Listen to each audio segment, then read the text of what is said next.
Hey, what's going on YouTube? Welcome to Garnett-Tools. The year 2020 has flown right by and it's actually time for quarter 4 of the Napa Real Deals Flower. So let's dive right in and see what kind of deals they're offering to wrap up the year. But before we get started, make sure you subscribe if you're not already and hit that bell to be notified of all my latest uploads. Hey, what's going on YouTube? Welcome to Garnett-Tools. We're gonna do this one a little bit differently. This is my W7152 from Ingersoll Rand.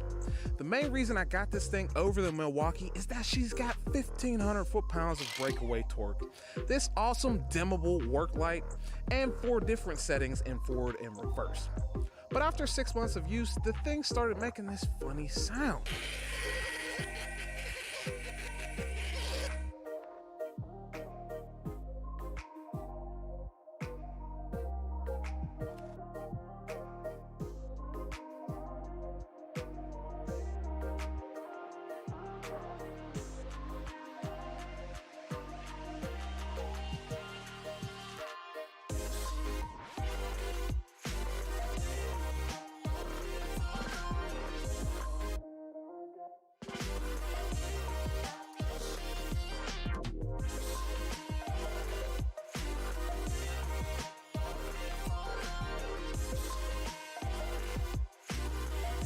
Hey, what's going on YouTube? Welcome to Garnett-Tools. The year 2020 has flown right by and it's actually time for quarter 4 of the Napa Real Deals Flower. So let's dive right in and see what kind of deals they're offering to wrap up the year. But before we get started, make sure you subscribe if you're not already and hit that bell to be notified of all my latest uploads. Hey, what's going on YouTube? Welcome to Garnett-Tools. We're gonna do this one a little bit differently.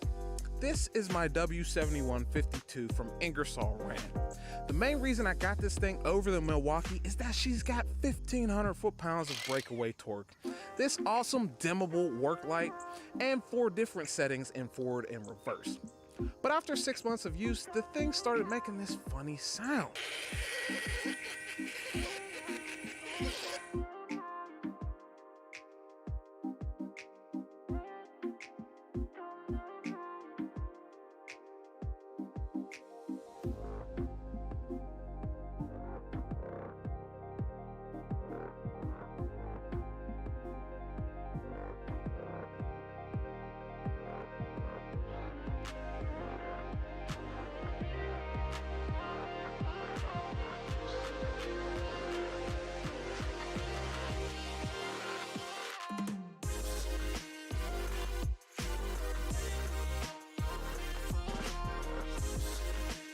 Hey, what's going on YouTube? Welcome to Garnett-Tools. The year 2020 has flown right by and it's actually time for quarter 4 of the Napa Real Deals Flower. So let's dive right in and see what kind of deals they're offering to wrap up the year. But before we get started, make sure you subscribe if you're not already and hit that bell to be notified of all my latest uploads. Hey, what's going on YouTube? Welcome to Garnett-Tools. We're gonna do this one a little bit differently.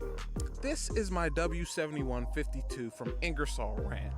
The main reason I got this thing over the Milwaukee is that she's got 1,500 foot-pounds of breakaway torque, this awesome dimmable work light, and 4 different settings in forward and reverse.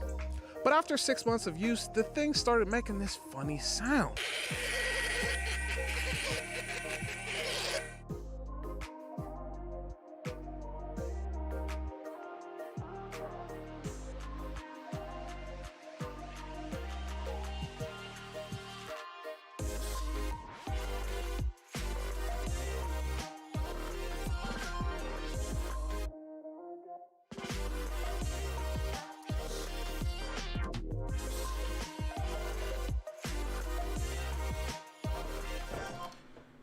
Hey, what's going on YouTube? Welcome to Garnett-Tools, right?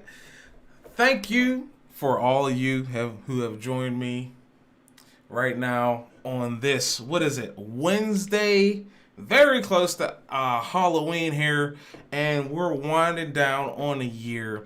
And I had a little bit of a simple subject.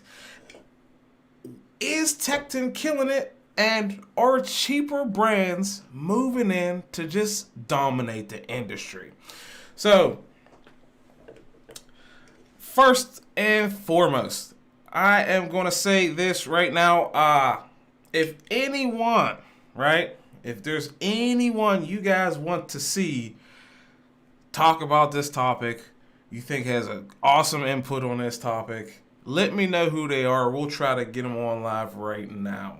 And that's what I'm putting out. They're going to have to use a Skype email, but we'll see if we can get it done. But what I have for you today, and first of all, after that, cheers to those who have your beers. Right now, I'm drinking a little bit of the Bumbleberry from Fatheads. And let's crack it open and get to chatting. So, here we are on Tekton's website. And the main reason I came up on this, you know what I'm saying, this little thought, is because Tekton is just like killing it. As far as one of those cheaper brands, one of those brands that started out importing tools, now they got some stuff that's just like, I would have never guessed that Tekton would make something like that. And what I'm talking about is their crow's foot wrenches. So, right off the bat, right, the most expensive usually, well, I mean, for some time it's been that the most expensive tools are the metric size tools. So, here's a 17-piece metric crow's foot wrench set in 3/8 drive, right? $150. Let's see what they skip. 8, 9, 10, 11, 12, 13, 14, 15, 16, 17, 18, 19, 20, 21, 22, 23, 24. No, not a single skips. Not a single skip in that metric set. If you get it with the rack, it's only going to cost you $5 more. And right? So that's to say one thing, right? Crow's foot wrench, cool, right? $150, a little pricey, but still pretty good, right? You don't know. So here's Snap-on's crow's foot wrench set. Let me get back live here. Here's Snap-on's crow's foot wrench set in metric 10-piece. Do they have a larger set? 16-piece they actually do. Okay, so for first and foremost, they're back ordered. This item back ordered, right? Tektons are actually in stock, right? And we'll see what sizes you get with this. Set members.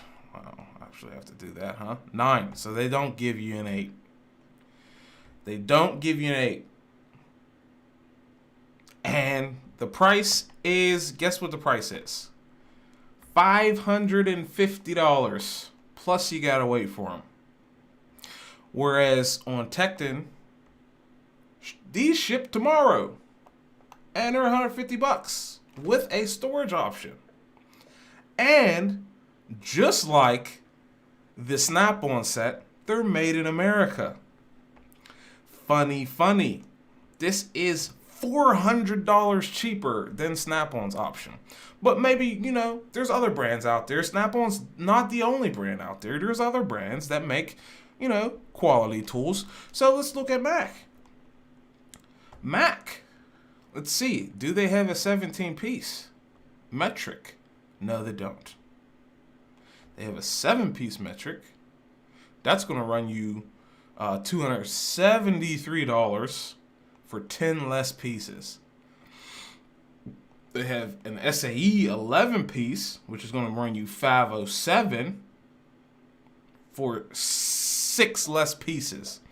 And then they have an 18-piece angle wrench set, right?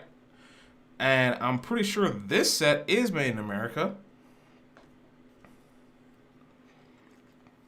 And I guess, you know, Matco is dropping the ball here because their website doesn't want to load. But check it out. One more piece than, is this still SAE? Yeah. Still SAE, but you get 3/8 to 1.5 inches. Now that's quite a bit larger in size than the Tekton stuff, but you know, we're not comparing the, what the hell am I doing right now? Hold on. I just compared the angle wrenches. These are not. I'm looking for crow's foots. I should be looking for crow's foots. Okay, so that we're gonna have to throw that part out the window. Whoa, maybe not crow foot. Do they not have a set? Okay, yeah, I was about to say, Mac is dropping the ball out here. All right. So let's find their crowfoot wrench set. If they have something like that still available.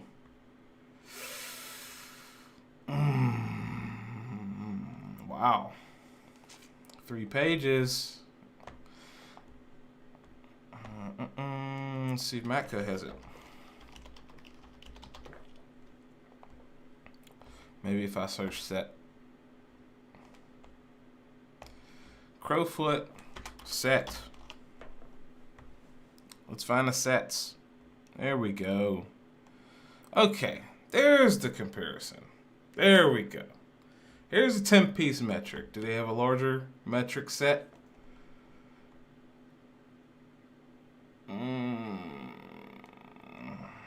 No, they don't. They don't have a larger metric set. So, the 10-piece set for 7 less pieces from Matco, guess what? Close to 300 bucks. Almost double. So, I venture to say that in this simple, listen, where we at? Metric, here's a 10-piece metric from Matco. Is there a larger piece metric? You know, these other guys are dropping the ball because they might not even make larger metrics. They might not even make larger metrics. Wow. So, yeah, pretty much. Tekton is killing these real deal truck brands right now. Because, you know, most of these guys are only going to what? 19. 19 is it. That's all you get. Well, of course, Snap-on gets you higher to 24, but that's going to run you $550. Mac only goes to 19 for $290. Matco, yet to find a set for them that goes high.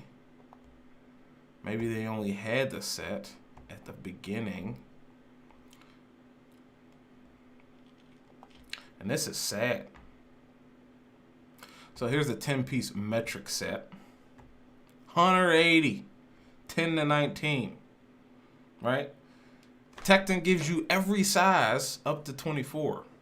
From 8. So you got real deal truck brands that they're beating out in price while they're still made in America. And I don't even have, and I'm not even sure these are made in America. These Matco ones, not really sure if they're made in America. Likely, not really. They're not made in America. But guess what? Tekton is. 155 with the storage rack or 154 with this key. Crazy. Made in America. You get made in America tools for this cheap. But there are some of you who would want to go cheaper. So we're going to see if we can find a Sunex crow's foot set. Blam. Common search, huh? So we're looking for a 3H drive, non-flare nut, regular. So there's the Tekton. There's the older Tekton set, non-USA, 21 bucks.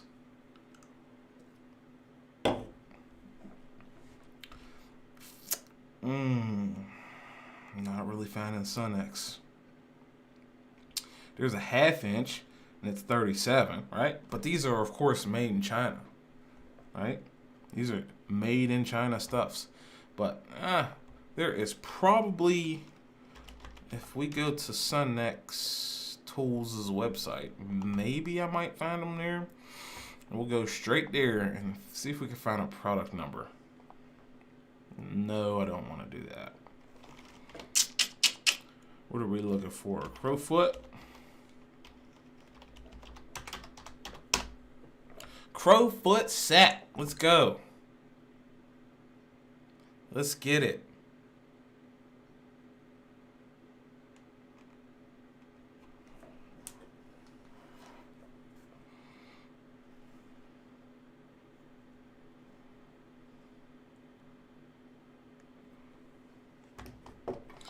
Close this pop up. And okay. So what do we have? 3H drive? What the hell is going on over there? No, they don't have a regular 3H drive set. They're all half-inchers. These are the flare nut crow's foots. So just to, while that's loading, right? I like to give a shout out to random end user. Right, a year ago, posted the picture for the thumbnail. I did not take it myself, but this is a picture of physically what you can find in real life. Like, this is from, let's see, Form King. This was a Form King, a Midwest chain, somewhere in the Midwest, and they have like tools. You can actually walk in, look at this decked out display right here. Absolutely gorgeous. Am I showing you it? No. There we go. There we go. So, huge shout out to random end user for the picture. And this is an actual physical, a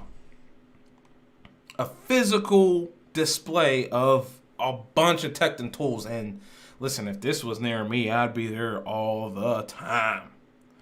Right? Quick shout out to Mongo's Garage. Haven't seen you in a while, bud. Where you been?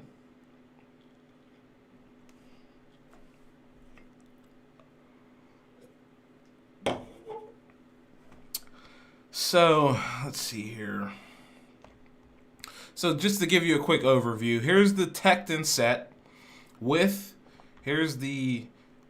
no set, no storage options, blam, $150 with the rack, $155 with the key, $154, and they ship tomorrow, and they're made in the US of A. And that's ridiculously low pricing, right? Every Crowfoot wrench is made entirely within the USA using Tekton's proprietary laser mill process right there. So, and here it is. This is the product number for the snap-on set. Comparable, you get one less Crowfoot here, $550, $400 more. Comparable, because here's the Mac Tools comparable, because they don't go higher than 19 millimeter. It's 10 to 19, $290, 3/8 drive, metric.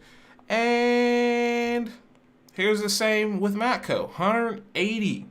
And I'm not even sure these ones are made in America. I'm pretty sure the Macs are made in America, as well the Snap-ons. The Sunex doesn't even offer a set. They don't offer a 3/8 drive set like that.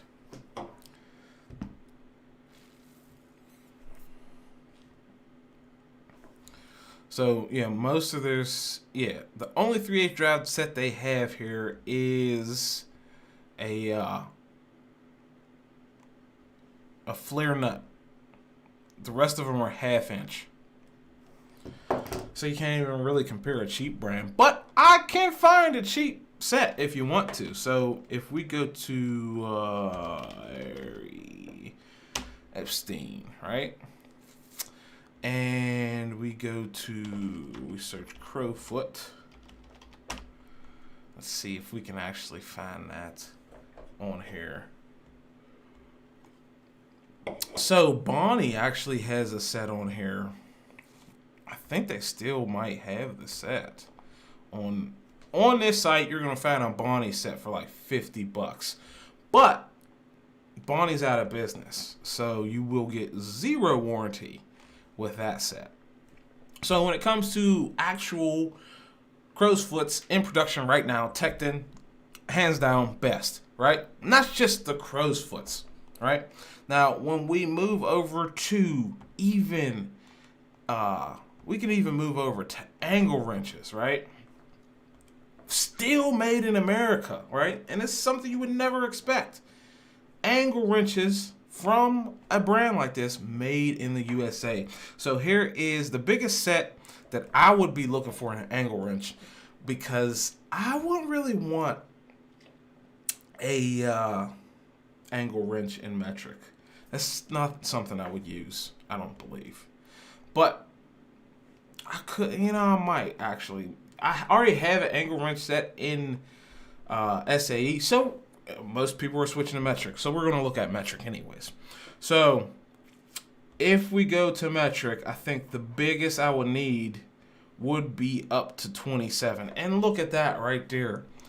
A 16-piece metric angle wrench set is $195, $200, and you get it with the holder for $200 even. Wow, that's crazy. And look at this. Listen, Tekton's killing it right here on the side. Let me move it out of my way. But Tekton even gives you this nice little representation of what is skipped right here on the site. This stuff is absolutely unparalleled. Blam, you can look on their listing and know that they're going to skip the 26 and the 25. Nothing else is skipped. Right on the website, you don't need to go searching for it or anything. It's literally right there. So, oh my goodness. Let's see what we can do here.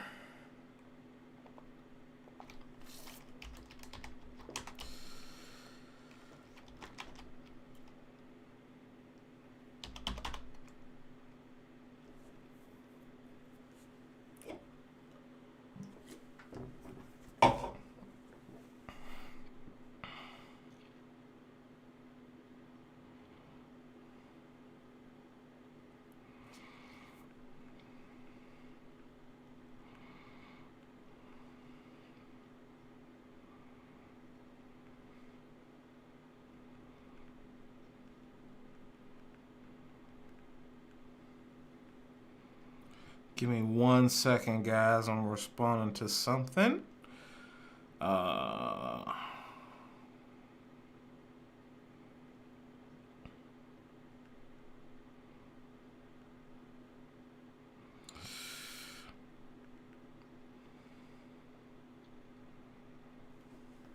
So let me jump over in the chat and see what is going on. Angle wrenches. Okay, what's going on, Mongo? I don't know if you responded to my earlier comments, but angle wrenches are really nice for hydraulics. My max set goes up to 2 inches. Well, that's very nice for you, but guess what? They don't even offer that set anymore. My guess is that they probably offer that set in Proto at the moment, but no longer Mac Tools, because these are the only sets. This is it. This is literally it. There are no larger sets. Here's the 1/2 inch, so they go up to. Well, maybe they got a double drive size. See, but that was only a. Maybe in the past they had a multiple drive size set. See that, and even here it only goes up to 1.5 inches. So you must have a nicer set than what they offer now. But I'm pretty sure Proto will offer something with the larger sets and still made in USA.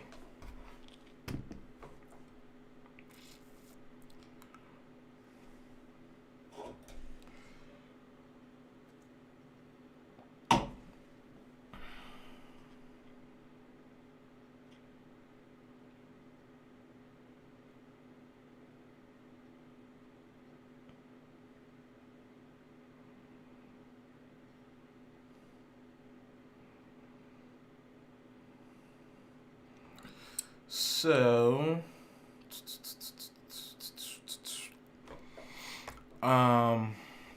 Now we moved on. Yeah, let's see if we can find this. First of all,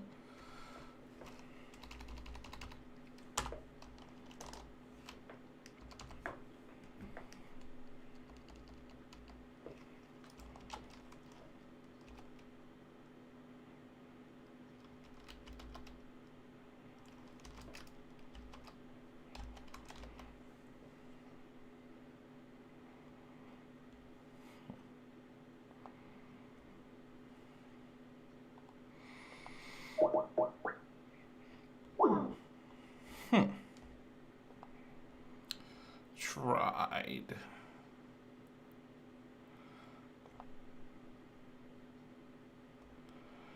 So let's see here if we can. We might have someone joining the conversation here, gentlemen.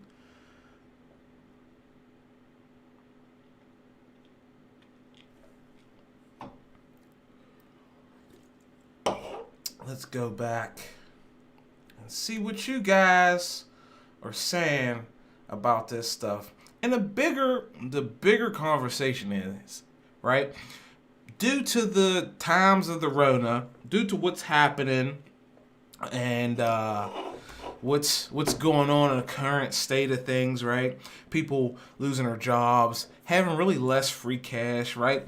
Are these cheaper brands gonna come really into dominance, right? Because I don't know about you, but I've taken over the last 6 to 8 months, I've taken a huge pay cut because what has happened with the current state of things. And, it really trickles down into what it makes you think about what you're buying, what you're purchasing, and how you're spending your money and what you need your funds for. And it really, to me, it makes me want to spend less on certain tools, right? So that's just the way the cookie crumbles, right? I'm not going to hop on the Snap-on truck, in this day and age, in the current state of things, and buy out, $500, $300, even $600 sets, right? When I could just go to Tecton and get what I need and get that done, and it's still made in America, it's still lifetime warranty. So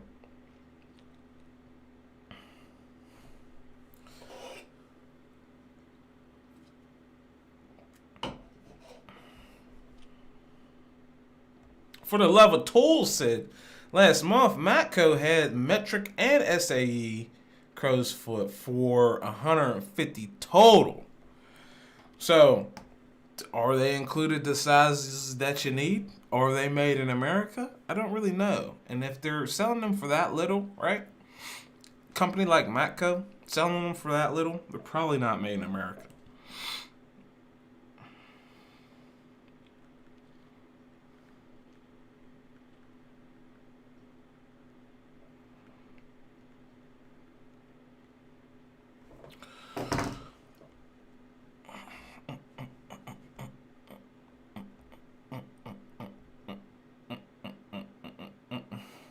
ECW says he loves Matco. Why is that, bud? Explain yourself. No, I'm just playing. Nick says, get what you need to get the job done, and that's the name of the game. It sure is, especially today. Especially today.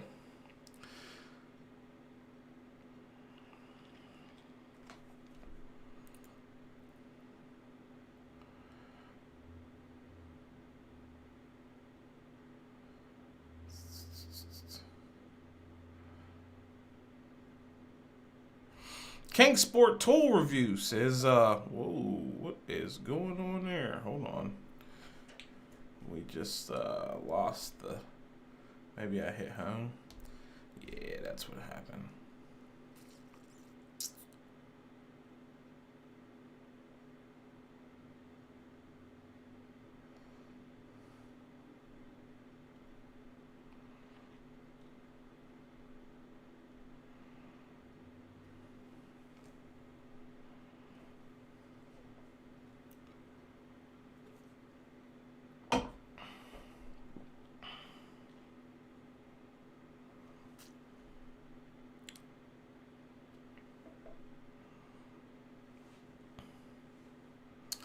Chaka Gillis, right? I actually forgot.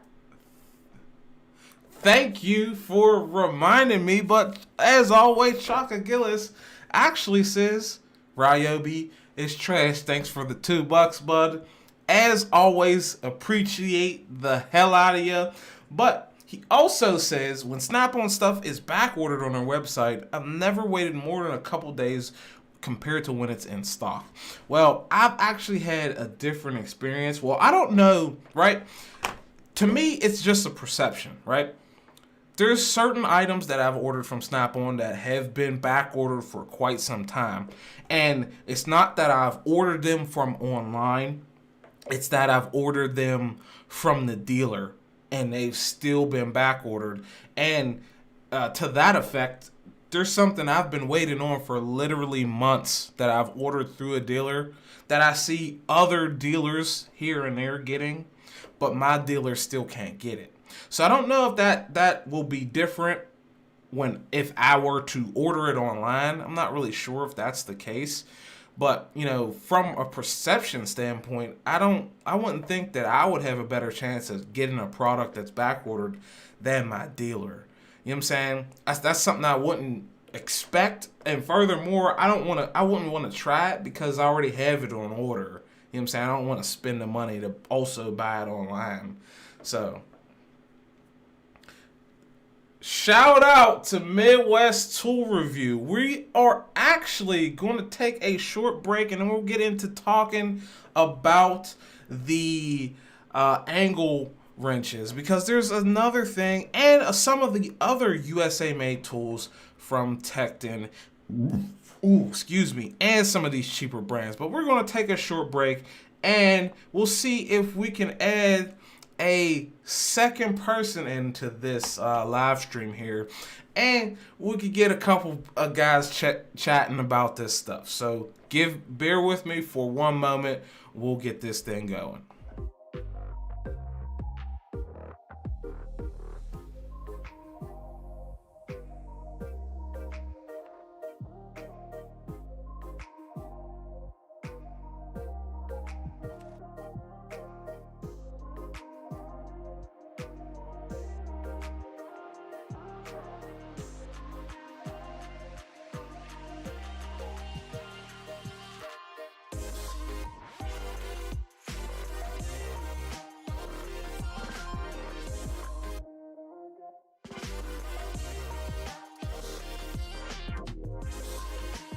Hey, what's going on YouTube? Welcome to Garnett-Tools. The year 2020 has flown right by, and it's actually time for quarter 4 of the Napa Real Deals Flyer. So let's dive right in and see what kind of deals they're offering to wrap up the year. But before we get started, make sure you subscribe if you're not already and hit that bell to be notified of all my latest uploads. Hey, what's going on YouTube? Welcome to Garnett-Tools. We're gonna do this one a little bit differently.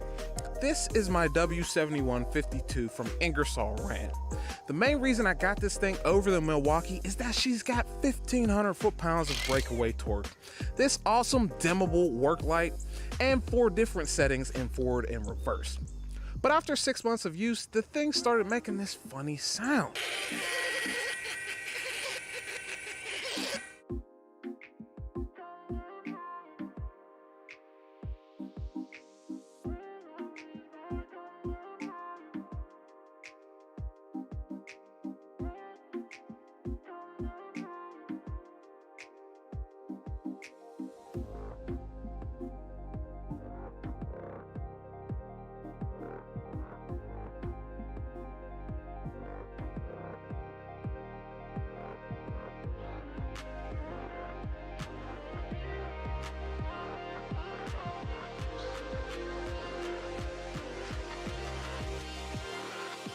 Hey, what's going on YouTube? Welcome to Garnett-Tools. The year 2020 has flown right by, and it's actually time for quarter 4 of the Napa Real Deals Flyer. So let's dive right in and see what kind of deals they're offering to wrap up the year. But before we get started, make sure you subscribe if you're not already and hit that bell to be notified of all my latest uploads. Hey, what's going on YouTube? Welcome to Garnett-Tools. We're gonna do this one a little bit differently.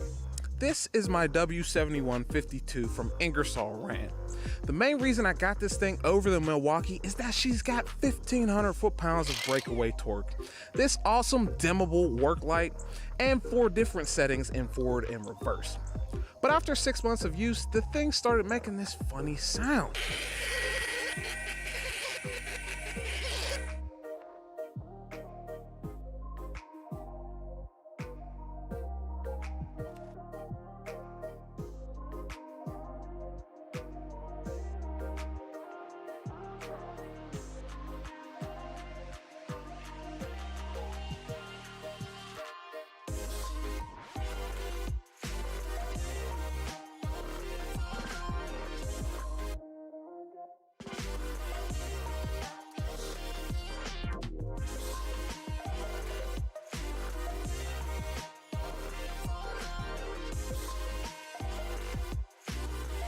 Hey, what's going on YouTube? Welcome to Garnett-Tools. The year 2020 has flown right by, and it's actually time for quarter 4 of the Napa Real Deals Flyer. So let's dive right in and see what kind of deals they're offering to wrap up the year. But before we get started, make sure you subscribe if you're not already and hit that bell to be notified of all my latest uploads. Hey, what's going on YouTube? Welcome to Garnett-Tools. We're gonna do this one a little bit differently. This is my W7152 from Ingersoll Rand. The main reason I got this thing over the Milwaukee is that she's got 1,500 foot-pounds of breakaway torque, this awesome dimmable work light, and 4 different settings in forward and reverse. But after 6 months of use, the thing started making this funny sound.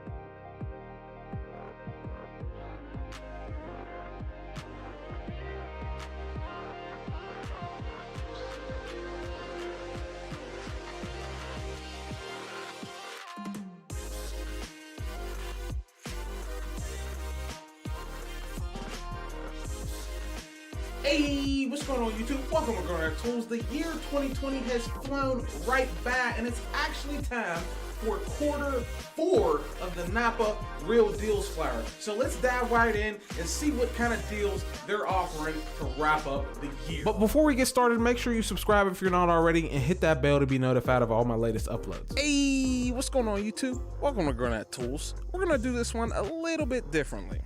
This is my W7152 from Ingersoll Rand.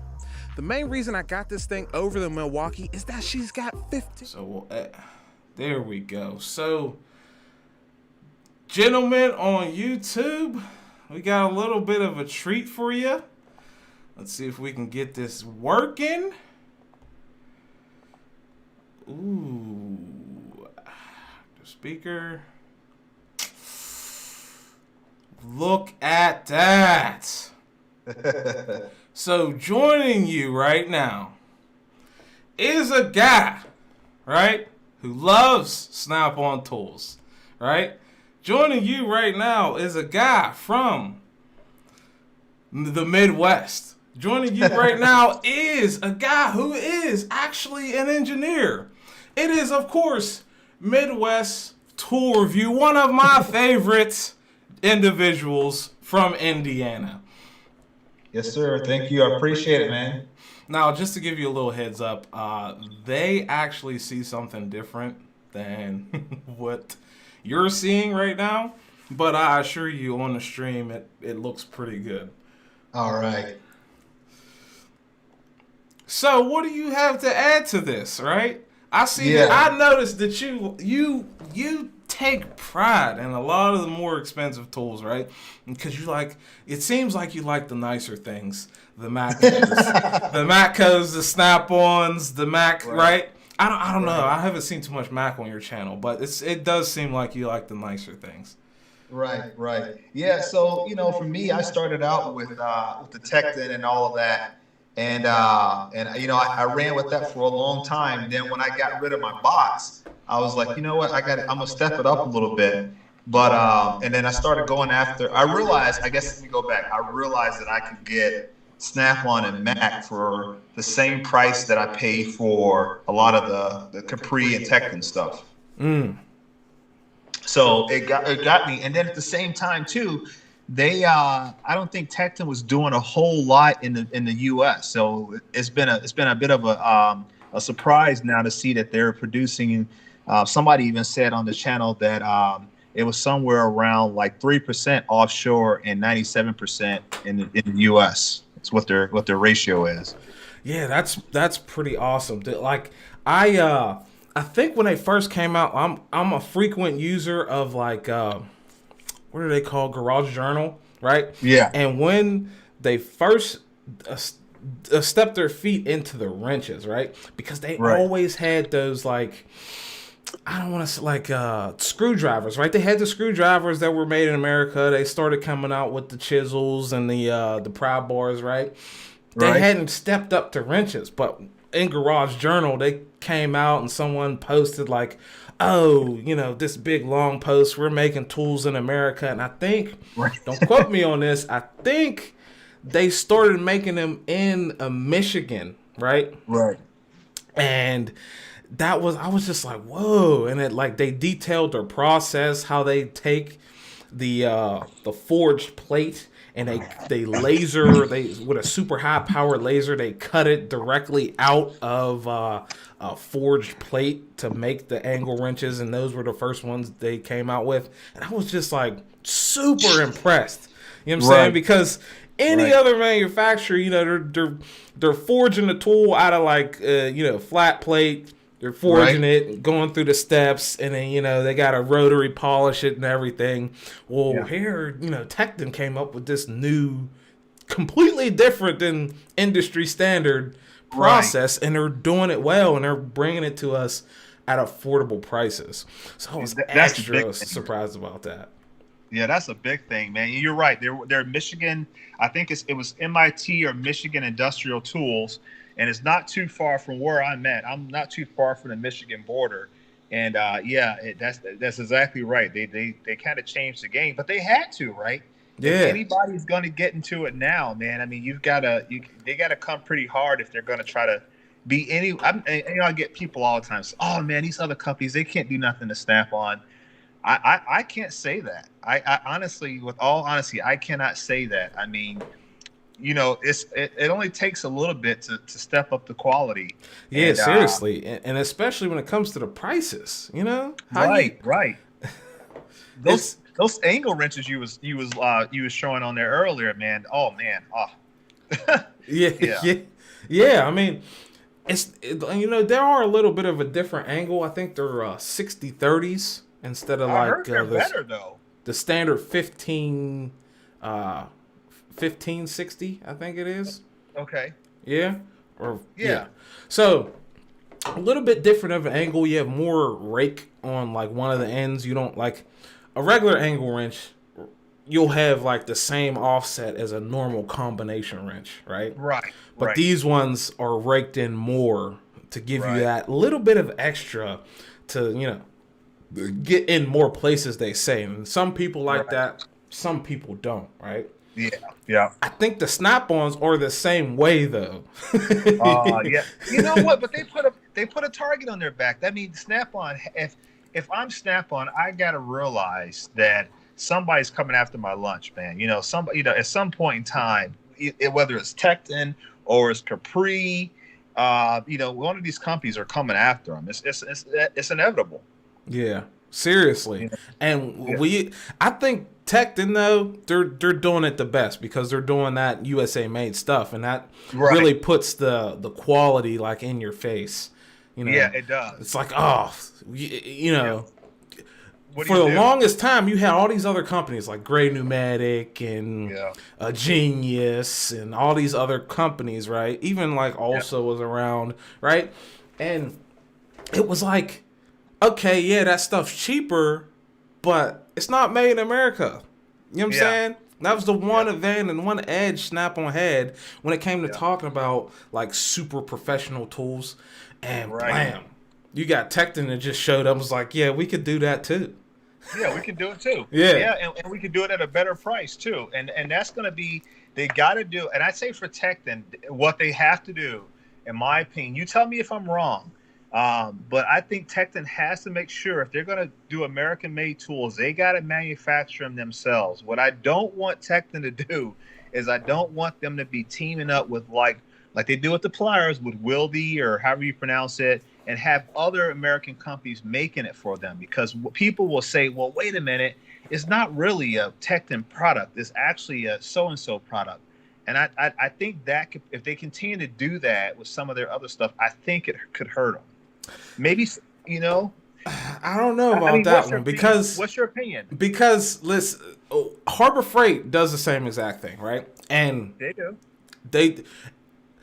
It's so there's so many fanboys of Harbor Freight that they're just oblivious to that, right? Yeah. Right? There's one side that says, "Oh, right, these new Icon tools are way too expensive," and there's a complete other side that says, "Oh, they're junk because they're from Harbor Freight." Not many people are really understanding that Harbor Freight, all they did was take pretty much most of the tools that Matco and Cornwell are offering on their tool trucks and slap their name on them.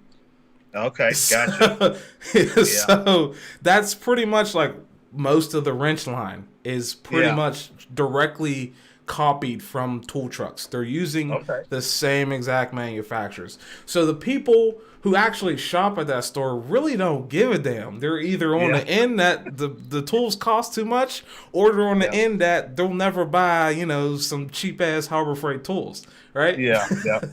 So I think when it comes to companies like Wild or Wildy, not many people know about them. There's also other companies like Pro America who make pliers that not many people know about them, but they make pliers for Mac tools.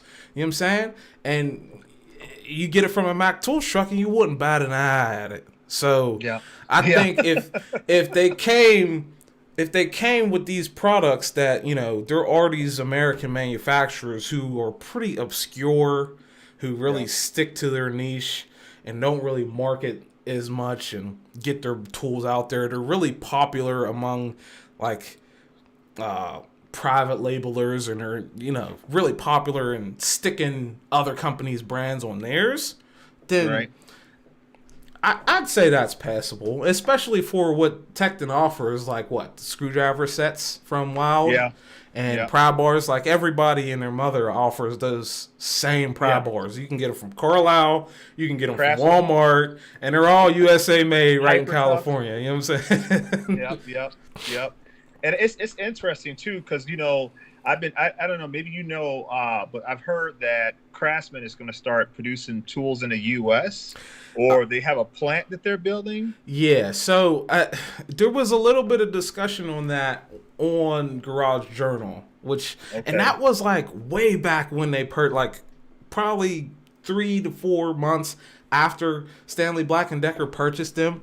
So I think it was like a $54 million facility they had purchased or built, they were building, and a lot of people who were really in the trades and in the building things and know a little more about how facilities and how much money it takes to set up a certain type of facility. They said $54 million is not really that much for a manufacturing facility. They said it was probably more like a warehouse or something like that. But I don't really know because, as you probably know, Stanley Black & Decker is one of the largest tool brands, largest tool companies in the world. So as far as, what they can do and what they have in their war chest and their capabilities, I think they probably are able to set something up for $54 million, whether it be a little small line or whatever, Yeah. My guess is it's probably going to be, if they're not going to be, they have to be forging and all that other kind of stuff. So there may not be forging, they may be machining there. They could have someone else do the forging, and they can bring it in and do all the finished machining. They could be producing some of their plastic products there, so they could have injection molding equipment there. I mean, I had a customer one time that was producing aircraft components, and it cost them $450 million for their facility. So you can see the vast difference there. But it was huge. I mean, it's one of the biggest facilities in the United States. And but yeah, so they're going to be doing something there. It's going to be some form of manufacturing. The question is what. Yeah. And I don't know. I think Tekton, if they stay to the American market, man, and they really push that narrative, they can probably should be able to pick up a lot of those American customers who were buying Craftsman tools and now have migrated elsewhere because Craftsman's no longer USA at the moment, right? Yeah. So we'll see, man. But yeah, overall, man, like I said, I had Tekton in the past. I like the sockets. I really like the pliers. I've been playing really hard with the pliers I've got now, and I can't. But they're wieldy, so I mean, yeah, so, yeah. You know, it's what I would expect. I want to test out some real Tekton manufactured tools, like the angle wrenches, are all the wrenches manufactured in the U.S. or is no, it just no? So that's the thing. It's only the crow's foots and the angle wrenches. Why is that? I think it's actually because, right? It's especially when it comes to business and you're stepping your feet into something really new. I think, right? Oh, okay. I can't speak to them. I can't speak for them, obviously, because I haven't even been in contact with them. But you know, when it comes to American-made stuff, like it's going to have a little bit of a higher cost, and you want to sort of test the market before you dive in and swap your whole lineup over to something new that doesn't work and bankrupts your company. You know what I'm saying? Right. You want to kind of test these products out and, you know, see how, you know, end users receive them and how much interest there is as far as that. So I think that's why it's only, because at first it was only the angle wrenches. Okay. And then they came out and let me tell you that the angle wrenches, when they first came out, it was only SAE. Oh, wow. Okay. And they sold out immediately like that. Okay. Like, gone, right? Okay. Then months kept rolling around. And they kept getting more stock, and it kept selling out. So I think they came, blam. They made sure that they fleshed out the lineup, made sure that they could make all the sizes that anyone could ever want in an angle wrench. And then from there, they just started, it was like, okay, we can do something else. And they looked around the market and seen what was lacking, which was crow's foots. Because as far as American made, you got Mac Proto, which are the same. Then you got, I think, Snap-on. Yeah. That's it as far as American made. That's your only options. Okay. So it was a no-brainer as far as that. If people want USA made crow's feet, blam. We can do that. So I wonder. So okay, because you said something interesting. You said they offer more of a complete set and size range, which is great because, you know, as we all know, a lot of the big companies will give you, you know, they'll go up to like a certain size, 19 or whatever it may be in metric or whatever, or 15. It all depends on where you want to stop. And then everything else must be purchased individually in order to make a complete set. So that's a big herder. And then secondly, I wonder, like, okay, so if they're gonna enter the wrench market, like, do you think that they would stick to a traditional standard length or a long pattern wrench, but they would not? Would it be best for them to not try to do that whole flink drive type design or whatever, or should they go for something? I think if they came out with a USA long panel combination 12-point, maybe with standard open ends, maybe with anti-slip open ends, I think that would be successful. Okay. But only to a point. Sure. Because there's a lot of people, that's like the entry level wrench, right? That's like the first tool you buy. And when you buy a set of those, you're not buying another set, right? My first set of combination open ends in SAE, at least, were Craftsman's back in 2013. Right. And to this day, haven't replaced them. Maybe I lost a couple and I went out and bought like Wrights to replace the ones I lost. But as far as a set, I haven't really replaced those. So I think that's a little crowded for them to release something like that. But anything's possible. What then? Okay, so we say that for certain the angle wrenches is good. There's a good possibility on the regular style or long pattern wrenches. Sockets. Do they enter the socket market? I don't know. See, because judging by their process, right? It's a like I said, they're taking forged plate. So they're not taking like regular carbon steel plate. The plate itself is forged. Then they're cutting each wrench or each crow's foot out of that plate. So they don't have to operate, the forging presses or anything like that, because you're just CNC laser cutting them out of plate. So as far as a socket goes, that's a different process. Well, they could get forged bar, right? Round bar, right? Yeah. And I'm just thinking here, and could they machine them out of that forged bar on a lathe? Mm-hmm. Well, you do so much machining, then face it off, drop it down to a bin, finish machine it somewhere else or whatever. Yeah. I just wonder, like, could they do that? I really wonder. I mean, and then here's another subject, man. I love to get somebody else's opinion on it, because I sit here and think about it in the shop. Everybody comes out with sockets. Now, Snap-on claims, and I've been tempted to do this, but I'm almost afraid to say it on air. But I've got access to equipment that I can machine. I can take a piece of broken socket and I can analyze it and tell me what materials are within that chemistry. I can tell you what the complete chemistry is for that alloy. Really? Now, I don't want to get sued, but if you saw my email address I sent you, you can see in the back end of that email, it supports what I'm saying, right? If you look at so that's what we specialize in. So I could analyze the material and tell you exactly what's in a Snap-on socket, but I have not done that because I'm scared. So I guess my question is, everybody comes out with impact sockets. I can see. So here's something I can tell you, right? There's a little bit of insight I can offer to that, right? So I know someone who worked for a pharmaceutical company, right? And their sole purpose was to make generics. You know what I'm saying?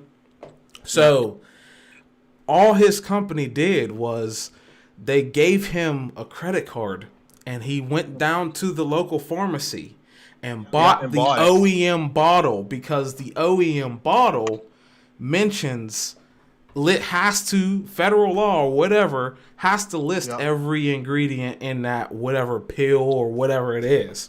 So from there, they also that label also lists the active ingredients and the inactive ingredients. So from that, he said all you have to do is figure out how long it should take to dissolve in someone's stomach, and blam, you're done. You got a generic, right? The only downside is it takes like 10 years to get FDA approval. So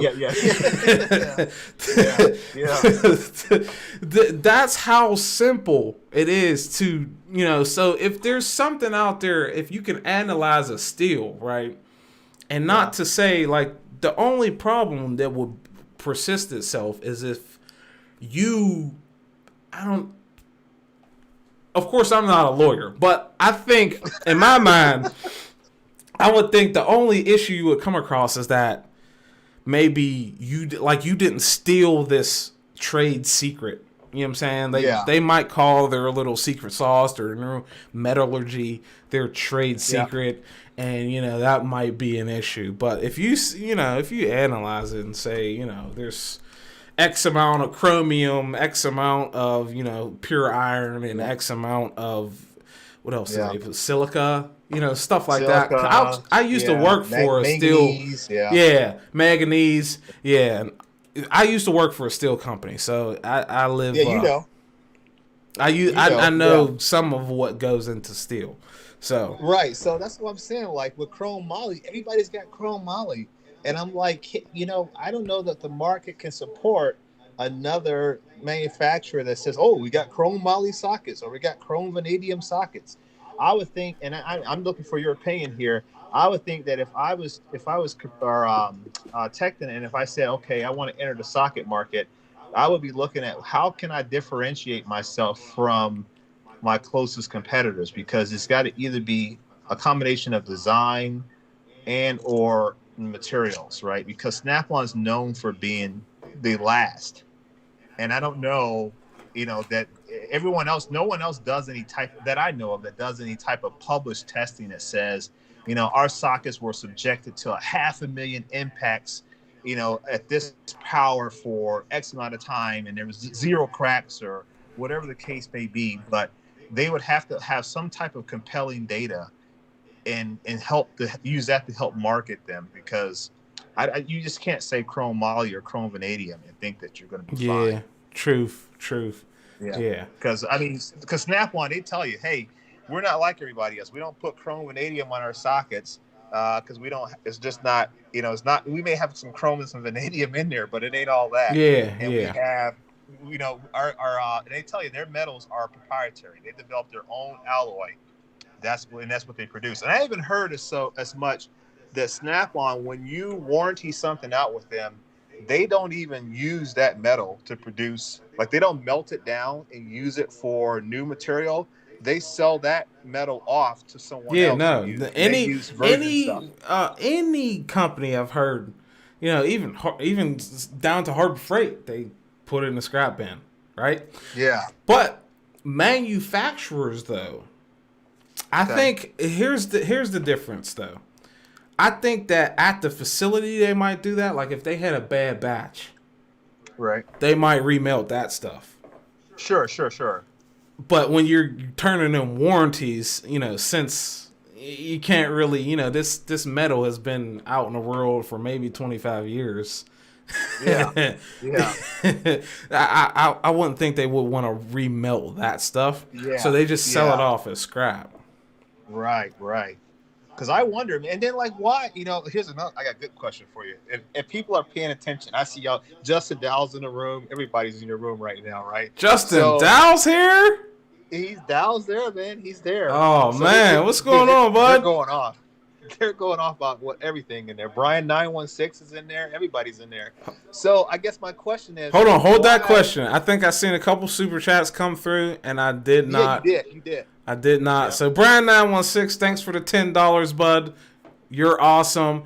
And there was also ECW, appreciate it, bud. And you yourself, Midwest Tool Review, donated $5. So yeah, I have to, man. I got to. It's my channels, man. I like, I got a group of people that I really, really like.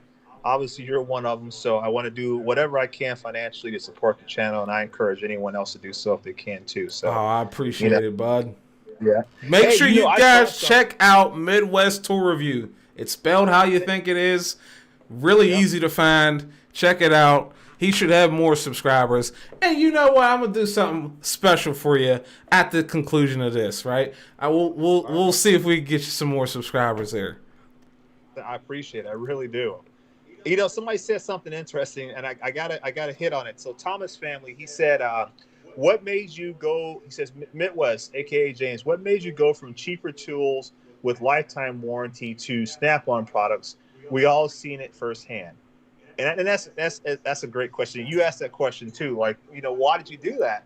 And like I said, Thomas, so I started out with all the Taiwanese made tools, and they do offer warranties, but there's something about knowing that when you buy a Snap-on or a Mac or an SK tool, that you're stepping up to a whole nother level. And it's a level of quality, it's a level of performance. Sometimes it's even design and things they thought out that makes it a little bit better. I don't go on a tool truck very often. I do have a buddy who's a Matco dealer, but I've never been on an actual Snap-on truck in my life. So really, you got tons of Snap-on tools. Oh yeah, I probably have one of the biggest collections for a DIYer that's never been on a Snap-on truck before, and but I try to get the very best, and Snap-on's been very good to me. I work with those guys. They're actually helping me do my toolbox bill. I don't know if you know that, Garnett, but I'm restoring a KR562A. It's called a taco wagon or whatever. Mm-hmm. And I'm restoring that box, and Snap-on supplied me with corner bumpers. The red one you showed on Instagram? Yeah. Okay. The corner bumpers, they supplied me with the Epic wheels. Mm. They sent me all the new emblems, everything. So they've been really cool about helping me out with stuff. So that was really good. But I just had to step it up to see, could I do it? Could I build out a entire, mechanics level setup, buying Snap-on and Mac stuff at bargain based prices, and have one of the very best setups that a DIYer could have. And that's been my mission. So, it's what it is, man. But the good question, great question. Yeah, that's that box I seen. It looked for you. Do you happen to know the age of that box? Yeah, it's from 1977. So it's built in 77. Yeah, I wasn't even born. So it's 43 years old, I believe it is. Wow. Yeah. When I was in college, I had a buddy, right, a roommate. Yeah. He wrecked his car, got insurance money. You know what he bought? Snap-on box. No, the worst What? purchase I'd say ever. Oh. He bought a 1977 Mustang II. Oh. Nice. Yeah. Yeah. So yeah, that thing was horrible. That's horrible. Yeah. So one of the guys in there said, not that guy. I think his name is Not That Guy Riley. Yeah, it's called a taco box. I heard my Snap-on guy that's semi-retired. He's the guy that's been selling off all of his stuff in his warehouse to me. He told me, he said the reason that name came about is what he was told was that they always told aircraft mechanics, well, if you ever lose your job, the box is designed as such that you could sell tacos out of it. Because so you could be a food vendor, and you think about it, the box is kind of designed that way. You've got jars on one side, and then 90 degrees you get jars on the other side. Wow. So whatever, I guess, but yeah. That's actually hilarious. Yeah. So yeah, 1977, man. It's a tough box, man. Wait till you see it. It's going to be. We're going to have it. We won't have it by October 31st. I know I was shooting for October 31st. It's going to probably be the middle of November that will debut. Yeah. But I promise you, it's going to be one of the nicest, oldest boxes you've ever seen. On So YouTube. I've seen a little bit of a snippet of what you're doing to this restoration. We'll call it that, just for the sake of a better YouTube title. You know what I'm saying? Yeah. So it's a Snap-on box restoration, right? Right. So as far as I seen that you taking it apart, you had the drawers out. What are you gonna spray the complete thing, or are you gonna are you taking a route of just sanding it down and then clear coating it? What's your approach to that? So what we did is I tore the box all the way down, and we even removing the doors that are hinged. So all that stuff got pulled out, stripped down, wheels off, everything, right? And so then the next step was, because the boxes are so well built, you can't really pull out all the dents by hammering the inside. So we had to get equipment to weld studs into the body and use a hammer to pull the dents out. So you actually had to do body work to this toolbox. Oh yeah, this is not just like a spray paint job and run with it. This is a full a frame off restoration, if you want to call it, right? Yeah. And so we got the dents pulled out. And then we had to obviously grind away the studs and grind away any uneven spots, body fill in any uneven spots. There was, some of the previous paint, so we had to sand the entire box down. The inside of the box was pristine, so we didn't have to do very much work in there. All of the channels inside of the box were sprayed with the anti-rust inhibitor, so that they won't rust in the future. And then we're now at the point where we're just about ready. We got about another couple hours of sanding, and then we're going to start spraying primer. So it'll get 3 coats of primer, followed by 2 to 3 coats of paint, and 2 to 3 coats of clear, and then we'll be good. It's good to go. It's going with 2K primer and 2K paint. Sorry. So yeah, everything's being professionally sprayed. I'm doing it myself. I got a buddy who has an automotive shop, so he's already lent the shop out to me to do it there. So yeah, this is going to be, and it's going to go, and the color is going to be, imagine a Epic box. So the color. Are you going to, that was my next question. Are you going a factory Snap-on color? Factory snap-on color. Yeah. I won't say what the color is, but it's a factory snap-on color. There's carbon fiber also in the box. Doing it Updated, big. updated hardware. You guys have seen the wheels. The handles are changed. The snap-on badging has been updated.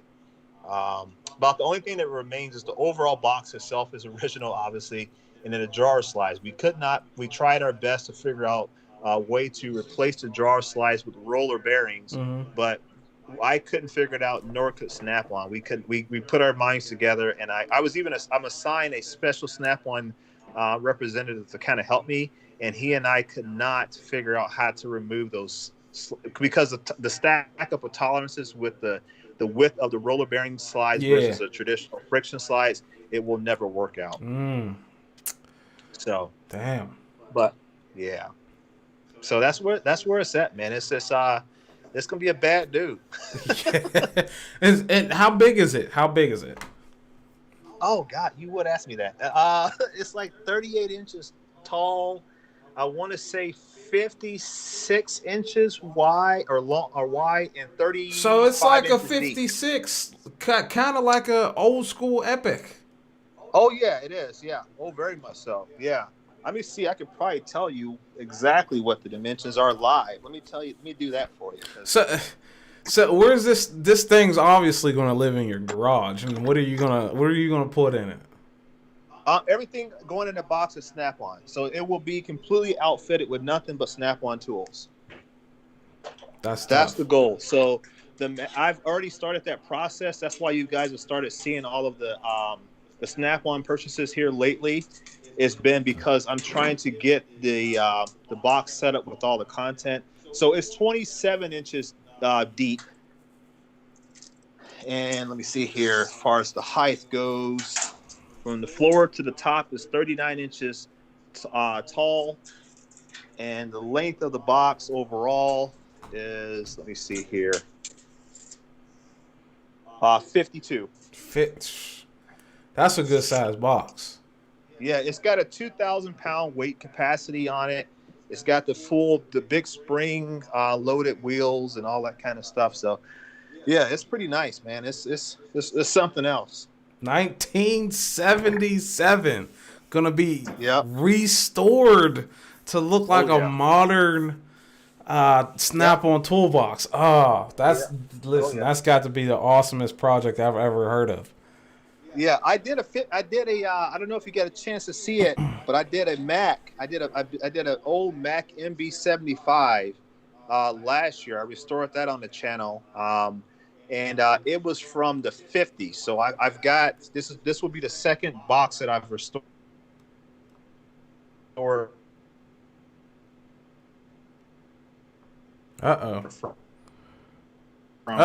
still there?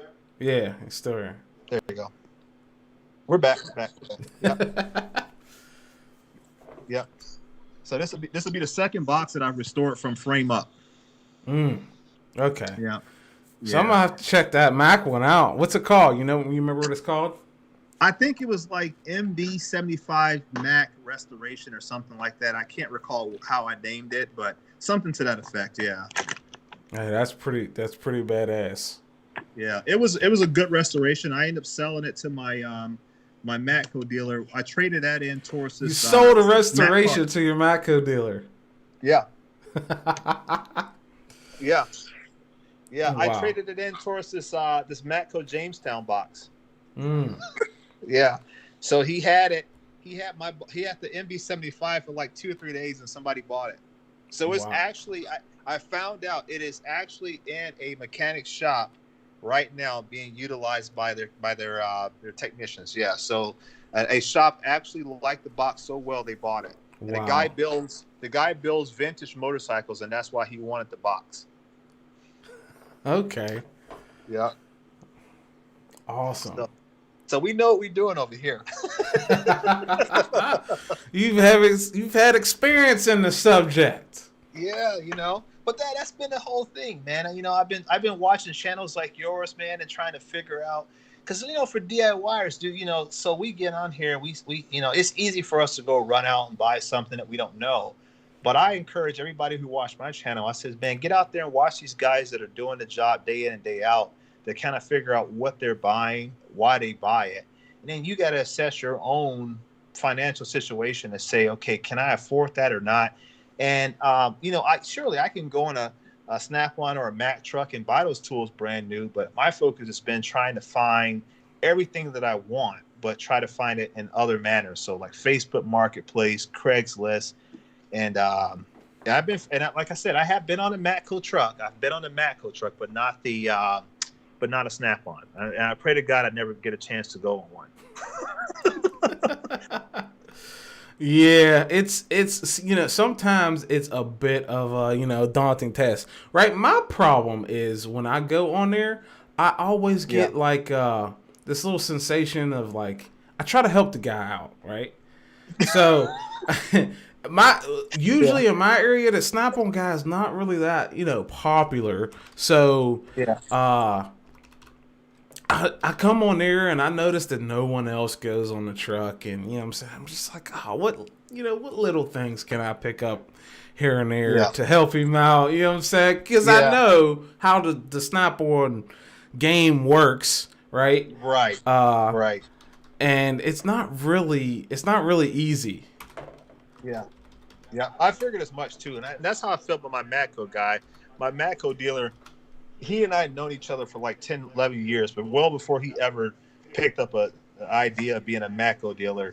And so I get on there with him, and, he sold me a lot of stuff. I got a lot of Matco things. I've got pretty much every Matco ratchet that they got out right now. And, but he hooks me up with good deals. And so, I like you, I like supporting him on the truck and everything like that. He's a young guy, got a young family. And it's not like I go in there and I buy something just because I don't need it. I buy stuff that I say, oh, okay, I could upgrade, or I wouldn't mind having one of those, and I'll buy it like that, Yeah.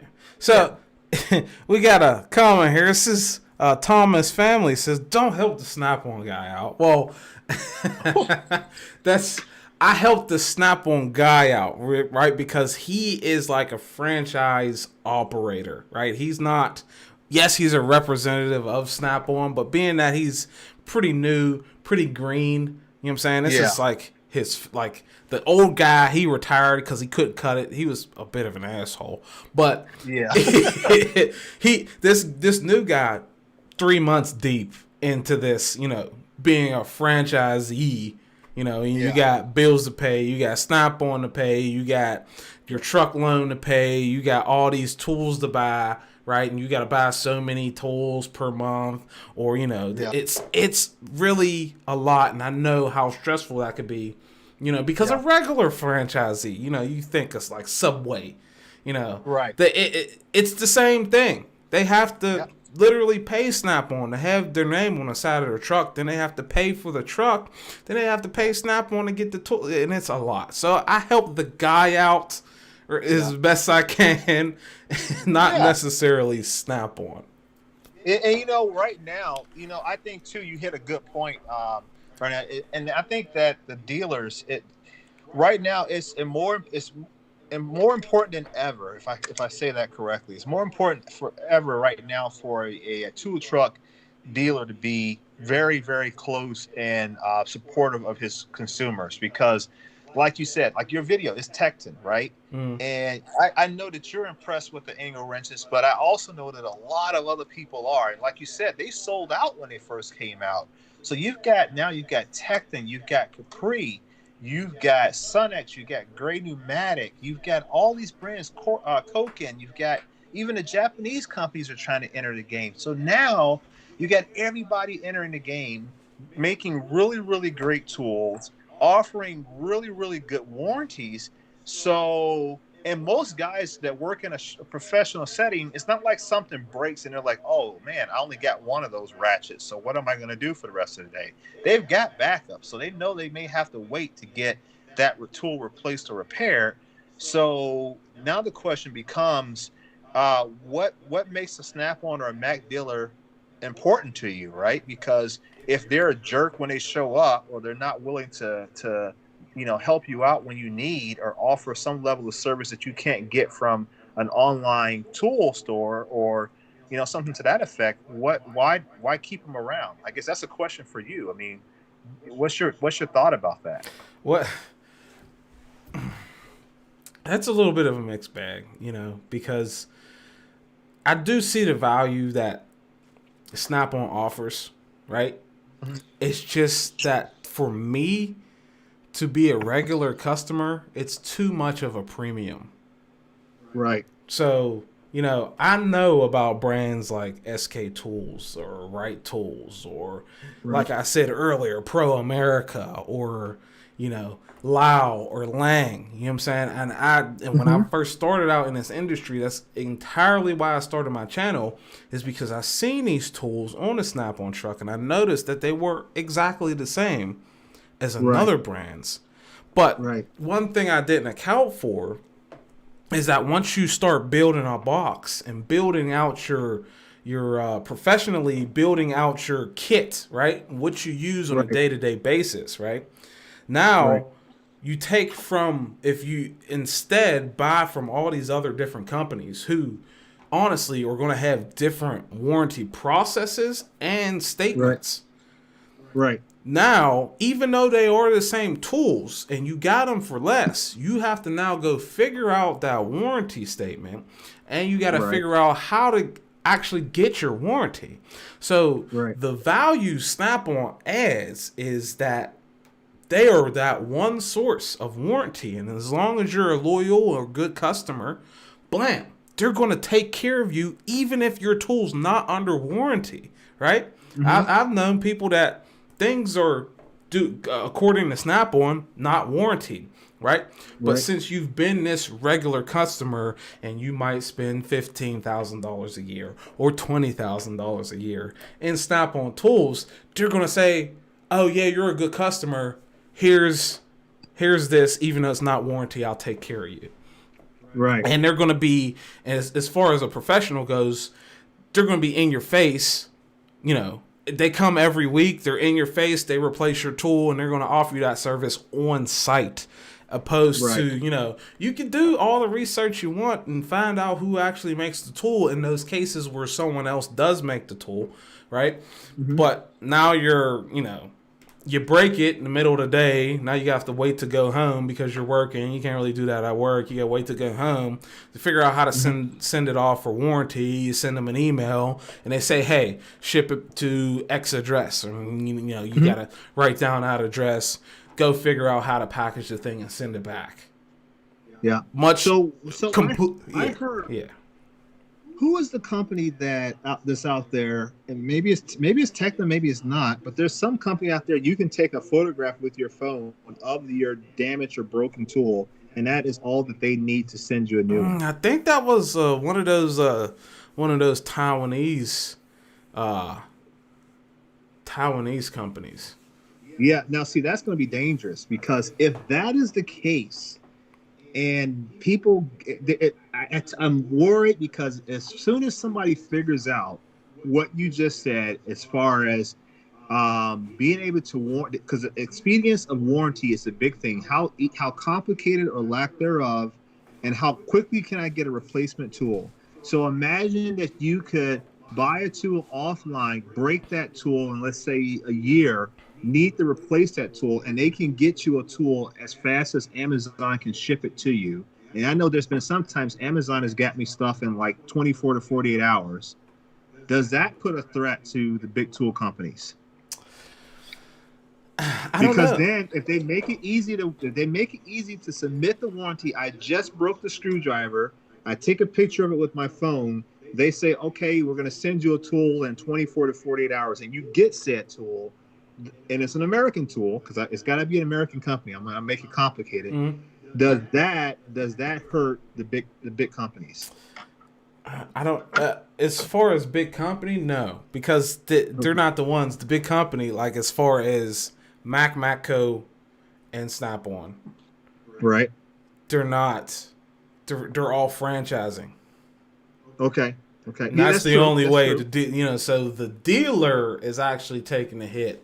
On his reliability, because maybe, I don't need you here every week, if I could just take a picture and they send me it by Friday, with you, if I break it on Tuesday, you know. Yeah.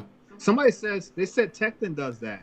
Yeah. The comments are piling in. They say Tekton's the one that allows you to take a picture of the broken tool, and they'll send you a replacement tool. See, back when it says Milwaukee, they wouldn't let me just take a picture and send me a new one. Maybe with their hand tools, but definitely not their power tools. I've already sent stuff. That'll be interesting. Yeah. The next question is, how quickly does that new tool arrive? Yeah. You know? So, I mean, and in my experience, right, there are those brands that deal with Amazon, right? Yeah. Like Tekton, right? So I imagine that if you take a picture of a broken Tekton product, they could just say, okay, that's under warranty. Let's log on to Amazon and send it to you. Since, you know what I'm saying, it's going to be prime shipping or whatever. And blam, it could be there tomorrow. You know what I'm saying? That's a little bit of an advantage with the emergence of Amazon. You know what I'm saying? That could be the ticket, man, because I think that's the big thing is people being able to warranty out a tool and get it quickly. Now we know that, you know, everybody offers warranties now, so it doesn't matter if it's a domestic tool manufacturer or offshore. Everybody's offering warranties, so okay, that's really not a big selling point anymore. Well, there is a little bit of a difference because the Japanese brands, right? And they look at warranty in a completely different way than we look at it, right? Okay, explain that, because I don't know. I haven't had to warranty a Japanese tool yet. Okay, so I don't know if you had much interaction with Chris Cass, Super Autobox. Yeah, a little bit. Yeah. Okay, yeah. So he is a user on Garage Journal also, and he has warranted stuff. He was listen. The reason I know about Japanese stuff is because he showed us all the Japanese stuff. And he told everybody about, you know, Nipros and Koken and all this other stuff. So huge shout out to Chris Cass or Super Autobox. You know, if there's some super obscure cool Japanese tool, Chris Cass knows about it. He visits Japan frequently and all that jazz, right? So he has actually broken Koken stuff and Nipro stuff, right? Okay. And according to him, the Koken stuff, right? Maybe it was the Nipro stuff, right? So first and foremost, both Koken and Nipros have lifetime warranties. Right. But most Japanese brands don't, right? Even though KTC is the largest Japanese brand and KTC doesn't really sell products to Americans. So I don't know how their warranty works in Japan. But Nipros, like, their lifetime warranty only applies to Nipros. Yeah. So if it says you're gonna have to like send it back or contact, I forgot what it says, like, but it says this right on their website. I'm pretty sure it was a Nipros product. He broke a Nipros socket and he sent it back, right? On shipping cost to him. And they actually did evaluate the socket. And they emailed him back and said, this socket broke due to you being slightly off on the hex. That's why it cracked. Oh, no. So your warranty is denied. Oh, no. Right? And to be fair, he said that is actually consistent in how he broke the tool. Okay. So they're gonna be like, you put too much torque when trying to loosen with faster with that 3/8 ratchet. He said he was like, you know, kind of like not squarely on the fastener. That's what it was. That is crazy. Yeah. Ugh. I don't know. That could be a problem. So the Japanese, even with some of the companies I've worked with that are Japanese companies, they straight up said, I asked them, I say, where's your warranty statement? They say, what? What's that? Warranty? You bought it? Yeah. We'll look Good into luck. it. Literally, the last Japanese company I worked to, they said, "Oh, we don't do that. We don't even do that for Japanese people." We'll look into it, I guess. Wow. Yeah. So they treat it completely differently. Well, okay. Well, Even they'll never back make in the it- day, right? We all did these reviews about Vampire Tools, right? Yep. And I'm the Myself one included. who came out and was like, "Listen, these pliers are the same as Engineer. They're just red They handled, says right? Engineer. Right? So the thing is, Engineer don't offer a warranty. Okay. Vampire Tools, if you go to their website and register the tool, they offer a warranty. And then even Okay. then, it's only a 4-year warranty. Okay. So Japanese, at least, I suspect a little bit of German too, do their warranty a little bit differently. Yeah. Whereas Americans were expected to, like, oh, I broke the tool, it's a lifetime warranty. And I think probably shouldn't quote me on this, but I think it's due to the way Craftsman set all that up, right? Because Okay. it was, you went back to Sears and you got a new one, right? They were the ones doing that. So I think they played a part in putting that in people's minds that when I break this tool, I expect a new one. When other parts of the world, they don't operate like that. You break the tool, you buy a new one. Yes, you buy. Yeah. Yeah. That's going to be unfortunate for Japanese tool companies that want to. I mean, like I talked to Nipros, and they came out and said, look, they want to essentially give Snap-on a run for their money. They believe that their Nipros ratchets are better than Snap-on. They I have the email that says that we've done a lot of research with Snap-on tools.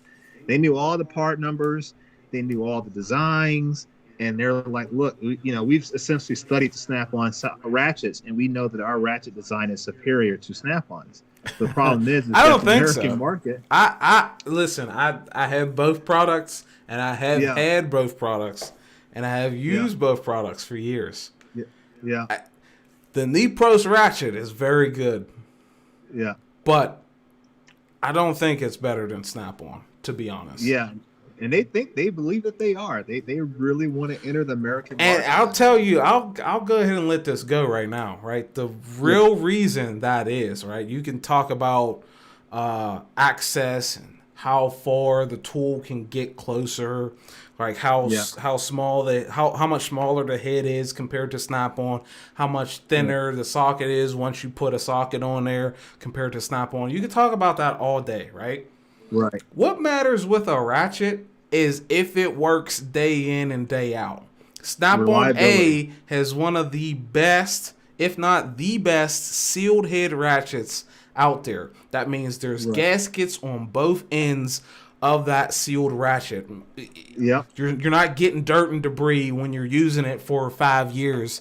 It's going to show much less wear than any other product out there I've found. And their selector, specifically the way the selector works internally, is better than every ratchet in the market. Yeah, I fully agree with that. Because it's kind of a floating selector where it doesn't directly connect to the pawls, right? Yeah, exactly. So if you get in a bind, you can still change directions. Right. No other ratchet can do that. Even though they have lower teeth count on the gear, they have lower teeth count on the paws, right, that engage that gear. They still have that floating dual paw selector that's not directly connected to the switch. Right. So once you bind something, you can still switch. Once you back into something blind or ratchet your way up against like something flat, you can still switch. Right. Not many other ratchets can do that. Right. And That's true. For that Very reason true. specifically, Snap-on has the best mechanism, and that's what really, when it comes down to a ratchet, that's one thing that's going to piss you off. And I can tell you right now that with wear and tear, the Nipros ratchets do lock up after, they will resist to switch changing direction. Well, good thing I didn't pay. So, yeah. Yeah, I've been worried about that. I said because it's Japanese for one. Granted, I'm not going to put a lot of miles on these as much as most people would that are in a professional setting. But I really wondered. I really wondered about that, how they would hold up. Yeah, and because well, go ahead. Yeah, because I got them and everything, and I'm like, oh, we'll see. Now, what about Matco? Don't even get me started there. Actually, yeah. So we're on YouTube right now. We could do it. We could do it right now, right? We could tell you guys about the real deal about Matco, because Matco is the worst professional ratchet available. Oh.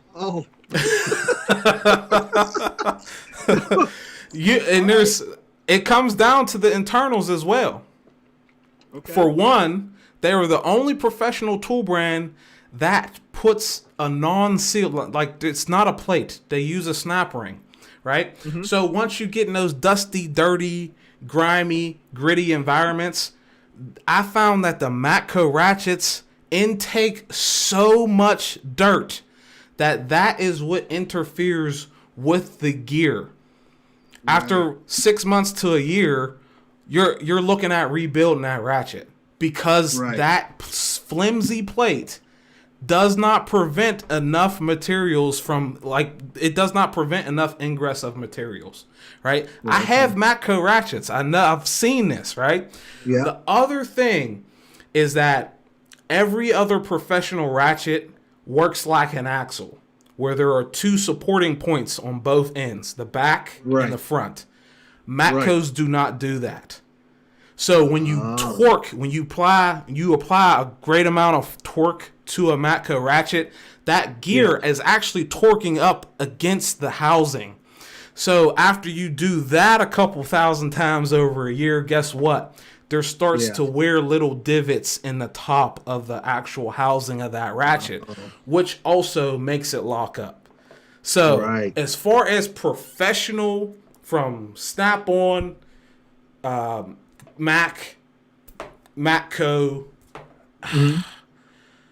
I want to say I don't have too many Cornwell. I have one Cornwell. Yeah.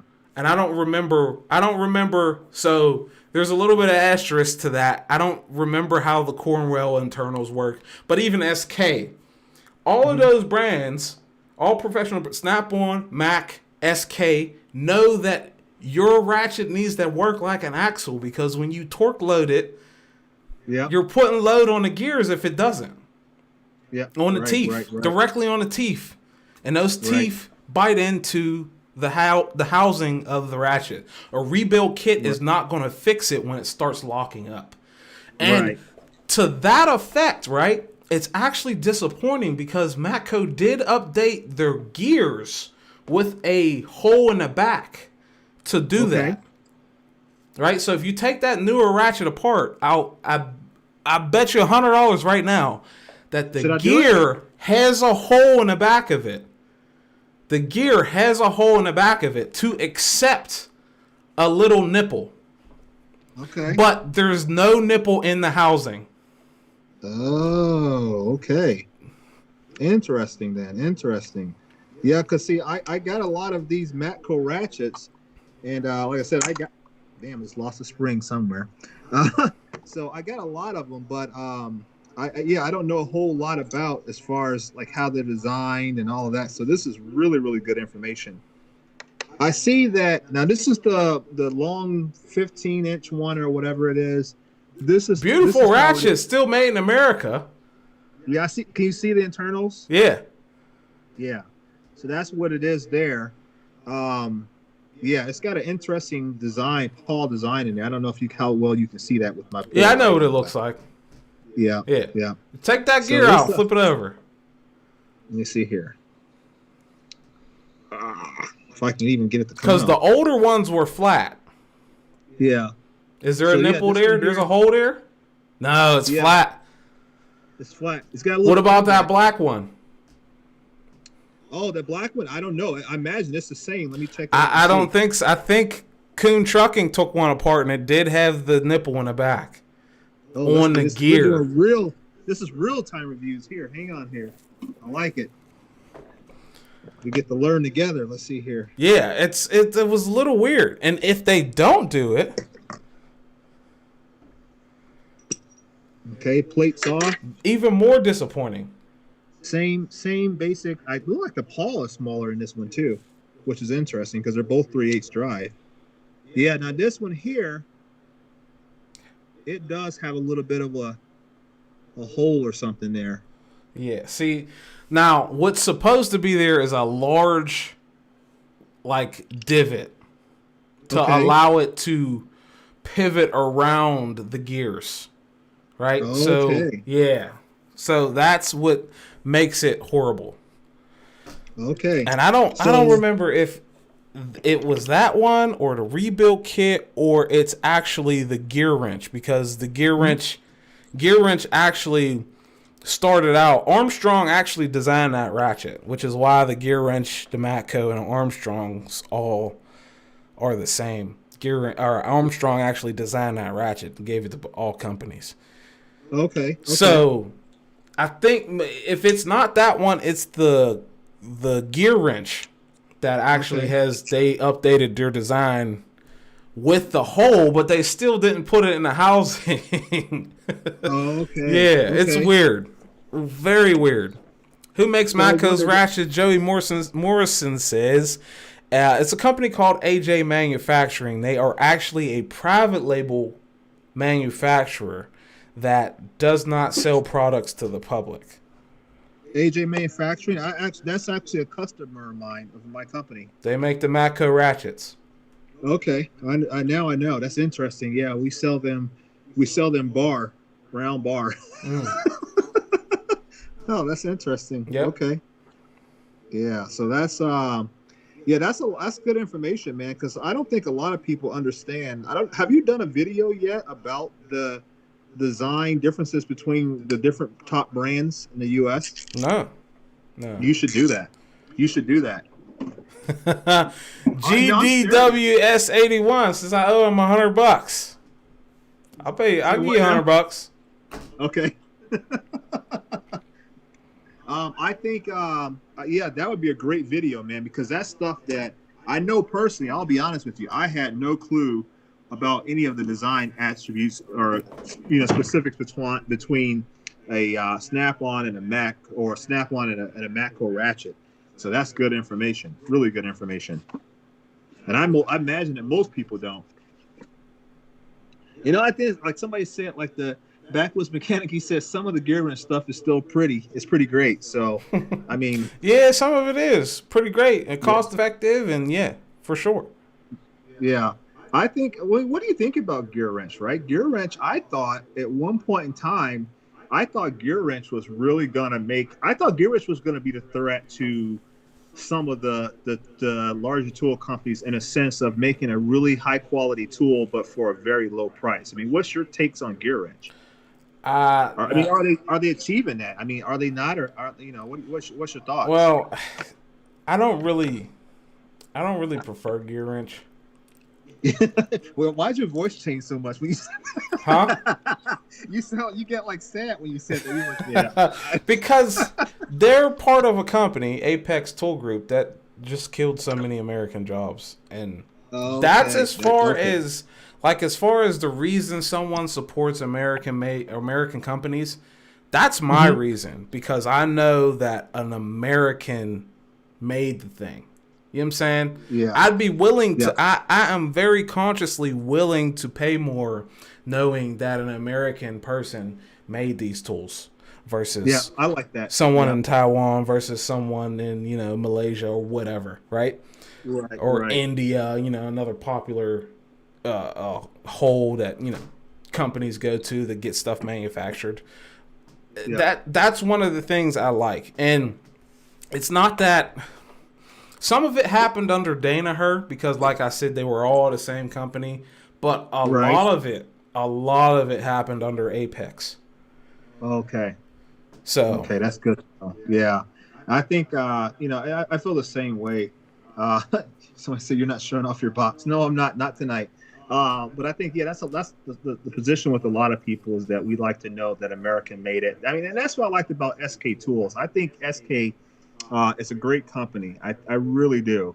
I actually wish I had more of their stuff. I don't think I have very much SK at all at this moment in time. But I dealt with SK. I've talked with those guys. I got an invite to come to their facility in Illinois, which is not too far away from me. Really? You're gonna go? You gonna go? I'm still gonna go. Yeah. Do video. Yeah. Oh yeah, that's the whole point. That's the whole purpose. You got to do a video there. To not, obviously, they said I can't show obviously the manufacturing process, but they would do it on an hour where the equipment's not running, and they'll kind of walk me around. And then I got the guy that I'll be interviewing with, or interviewing him. And but yeah, that's something that's really good. I like SK, and I always wonder why SK wasn't a bigger name in the tool game like Snap-on and Mac. And it's because they were lagging behind for a long time. They were what? I'm sorry. They were lagging behind for the longest time. Okay. And I think, and I worry too about them because they're not coming out with anything innovative. They have though. Okay. They're catching up. Okay. What are they doing new? I mean, what are some of the new? Well, stuff for start, they did this 5 years ago, maybe even more. Okay. But they're the only company that offers 216 position ratcheting wrenches made in America. Okay, and that was was that the X? Yeah, those are X frames. They're not a lot of people really talk about that, but they're 216 position ratcheting wrenches. Right. So and there's like 6 paws inside each wrench. Yeah. So it's a lot. Aside from that, they're coming out with they just came out with e-torques. They came out with new bit ratchets, and they're starting to catch up. Like whoever they recently put in charge over there is on top of it, at least to a degree that they know they have some work to do. You know what I'm saying? Yeah. So they came out with a full line of, because up until 2017, they only had round head ratchets. Yeah. Then they came out with the LP90. And they came out with the LP90. So that itself, initially they only came out with the one LP90, the standard length 3/8 drive, and it was like that for a year and a half. Okay. Then they came out with the other drive sizes, but still only the standard length. Right. Then they came out with the flex hits. So, they're starting to step it up, right? And that puts them, 2019, they came out with the flex hits, and they started coming out with more drive sizes of the flex hits. So, they're starting to step it up. And even now, before the LP90, their longest ratchet, I think, period, even in half-inch drive, was 15 inches long. Oh, okay. So now they do have a 24-inch long SK, pair head ratchet that's considered professional to compete with the professional guys.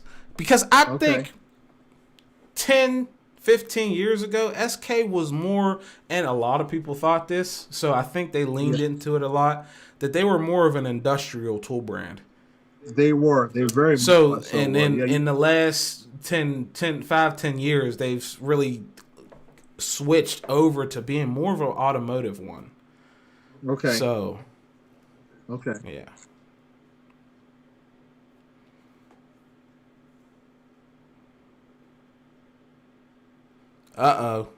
Uh-oh.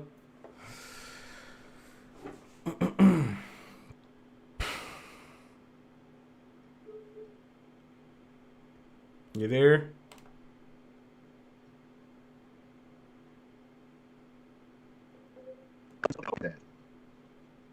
There you go. I don't know why it paused like that. It's all right. It's all right. Yeah. Yep. Yeah, I was looking at the LP90, the half-inch drive flex head one on their website, $195. Don't go on their website. Here. Okay. Are you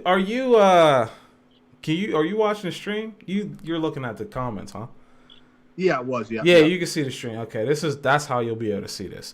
So if you switch over, I'm gonna switch over here. They won't be able to see you anymore. Okay. If you go to a site called HJE, Harry J. Epstein, and those are the real prices. So the thing with SK is that they also, since they also sell to companies like this that are like retailers, but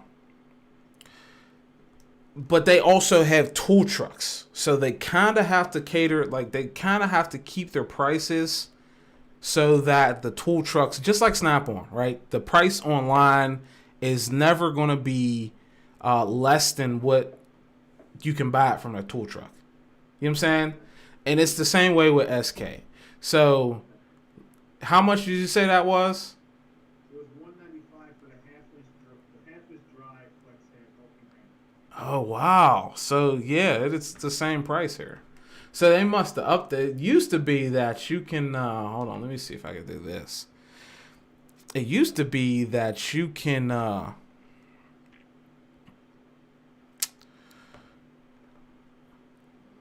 some great prices up there, I'll tell you that. I'm looking at. it used to be that you could, you had a different price if you were a part of a club here. Oh, that's probably the case. Yeah, I didn't see something about that. Let me see if I can get there. So it used to be that these prices were way lower than their website, but they must have reined that in because they knew that people were going other places to buy their stuff. Right. So look, there you go. Look at that. Yeah. 135. They'll sell this to me for once I log in. Okay. Wow, that's crazy. Yeah. So let me ask you this. So have you ever been to HJE? No, I haven't physically been there. Oh, man, you should go there. Yeah. Hard Knocks first took me there one time. Really? Yeah. I was out when I was in my previous job. I was out there doing business, and he and I had been chit chatting for months, and I told him I said, "Hey, I'm gonna be out," and he actually picked me up from the airport. I never met him face to face.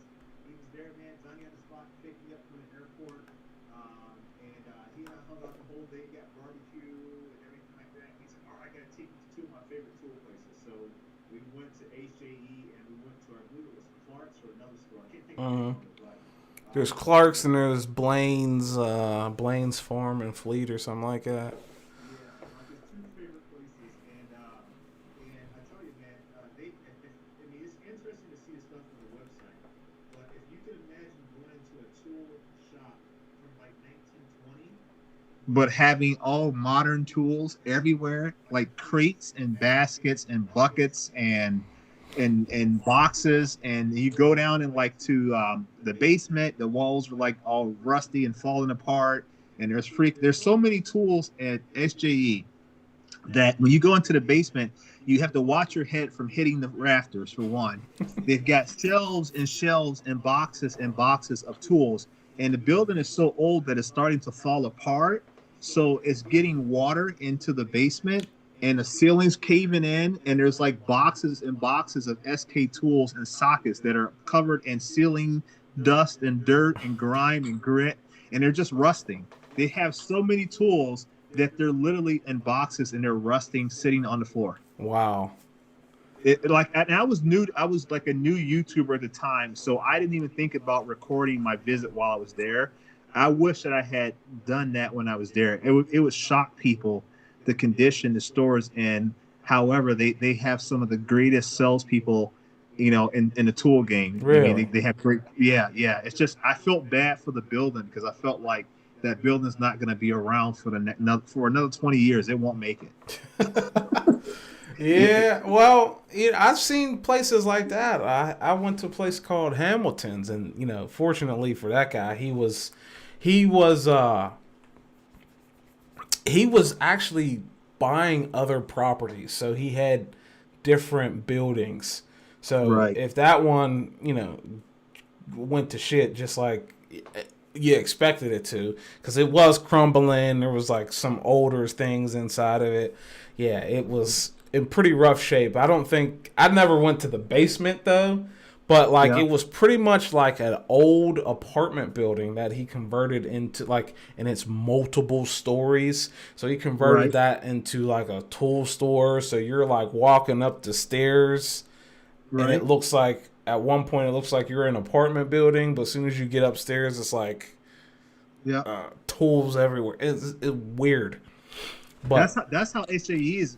Same exact scenario. Really? I remember seeing your video on that too when you went there. You were, I watched your video. Yeah, you were. I know you were doing work or whatever. You were like you were in that part of town or whatever, and you decided to stop in there or whatever. And yeah, you did a video from that location. I remember watching that. Yeah. That's awesome, bro. Yeah. Oh yeah. Yeah, that's where was Hamilton's located at? I forgot where you were at.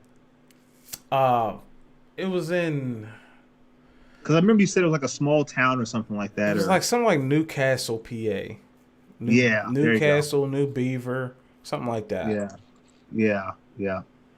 So it's interesting, man. We don't, like, in my area here in Indiana, we don't have any like old tool places like that. I mean, or old hardware stores in general, at least not in my area. But we do have all the tool trucks. So we have SK, we have Mac. Really? We have Matco. I haven't seen an SK truck yet. Yeah, we have an SK truck. It's mainly what it is. It's like it's got the box in the back, but it's like a F250 or something like that. It's set up. But as far as what I've been told, that the SK truck does not allow people to get onto his truck. Like, so he is servicing shops only, and he doesn't let people get physically on it. Like, you can't. I understand that, because, like I said, SK has that agreement with the other companies they were already in bed with. Yeah. So I think that kind of affects what he can do. Yeah. So it's pretty interesting, but I don't know. I would love to see SK, get out of that agreement essentially and start being more. Well, it's good because there's actually another local tool distributor around here. I forgot. They're called C&L Tool. If anyone's in the Pittsburgh area, C&L Tool. They also physically carry SK in a store. So their prices, right? And this is kind of what they wanted to do, because they didn't want. I don't think they wanted the prices to be, saying way low over here and way high over here, right? Right. Just like Snap-on, I think a while ago, tried to open a like retail store, right? And all the franchisees got pissed because you're selling direct, right? When you're selling it to us for a certain price, and you're baking in that margin for us to make money off this stuff. But when you go direct, people can just go to your store, and now you're directly making the money that a franchisee should be making.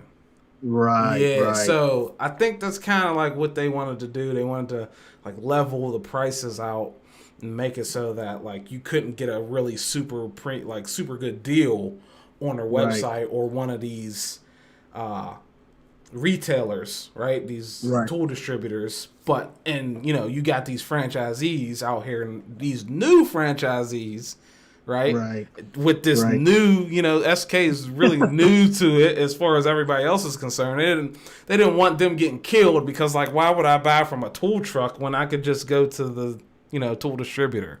So yeah. I have you seen somebody put a post on Instagram the other day, and I apologize if they're on the channel and they didn't I can't remember their name, but they put a picture of an old Snap-on store from back in like the 20s. I don't know if you saw that image. Yeah, somebody had an actual black and white photo, and it showed like the Snap-on store, and it was like the title was Snap-on Tools King, the best tool in the world, or something like that. Was like their slogan. And it had like 4 or 5 guys standing out in front of the store with like what we would consider like doctor's coats, like the real long white, coats or whatever. But that's what they wore back in the day. It was a really neat photo where Snap-on had, even back then, had tried to actually have a retail store set up. So I don't know. Maybe that's something that will happen in the future. I don't. Maybe. I don't know. I don't know if that would hurt them or hinder them, though. I think they just settled on licensing their name to, make these little cheap, like, flashlights. You ever seen those that you can get at Costco? Yeah, I think they settled on doing that. Would they make it, though? If Snap-on, if for some reason or way the Snap-on could go retail, do you think that it would be successful? Well, my answer is no. Probably not. Because where you would have to put those, you would have to if you would basically have to follow the Harbor Freight model, but like for super premium, it would almost be like they're entering a new market. Yeah. Because you would have to do the Harbor Freight thing, but you would have to put it where there's those high-end shops that work on things to where they understand why these tools cost so much. You know what I'm saying? You would have to put it in an area where it's heavily trafficked by those people. And I don't really think that exists. Yeah, I don't think it is either. I think the price, you're exactly right, man. I think the price would just take them completely out of it. You're counting Snap-on. I'm sure they realize it, but it's the guys that buy the stuff off the trucks that buy direct from Snap-on or buy from franchisees is really how they make their money, because I don't think that the traditional DIY or traditional consumer would be able to support them. I don't think so. I mean, you tell somebody, hey, you can pay $100. The Snap-on Ratchet is going to cost you $169. Like, hell no, I can go to freaking Harbor Freight and buy one for $16.99. Why would I buy a Ratchet for $170, right? Yeah. The people that know, they know. But then there's the other side of it, like you said earlier, the people that don't care, they don't care. I think them Snap-on, given the price differential between, like, even Mac, Snap-on and Mac, but there's a lot of things that Snap-on's more expensive than a Mac. Right? I think Mac has been going cheaper on some stuff lately. Yeah. I'm surprised. Yeah. So I think Snap-on particularly, they couldn't cut it with the average Joe people because it costs way too much. Yeah. Costs way too much. Yeah, I agree with that. I see people, there's a lot of people in the room or the chat that said they like SK. One guy said he doesn't know why they call it the Super Chrome. I don't know why they came up with the Super Chrome name either. I mean, other than the fact that they felt at the time they had the very best Chrome out there. And I think for the most part they did. I think if you got a SK Chrome something and compared it to like or Snap-on. You're right. I think you would think that like if you closed your eyes and like held your hand over the brands and over the handle so you didn't know which one was which. I think that you might like the Chrome on the SK, but you might think that the Snap-on Chrome is better because the SK Chrome is not really that clear. Oh, okay. You know what I'm saying?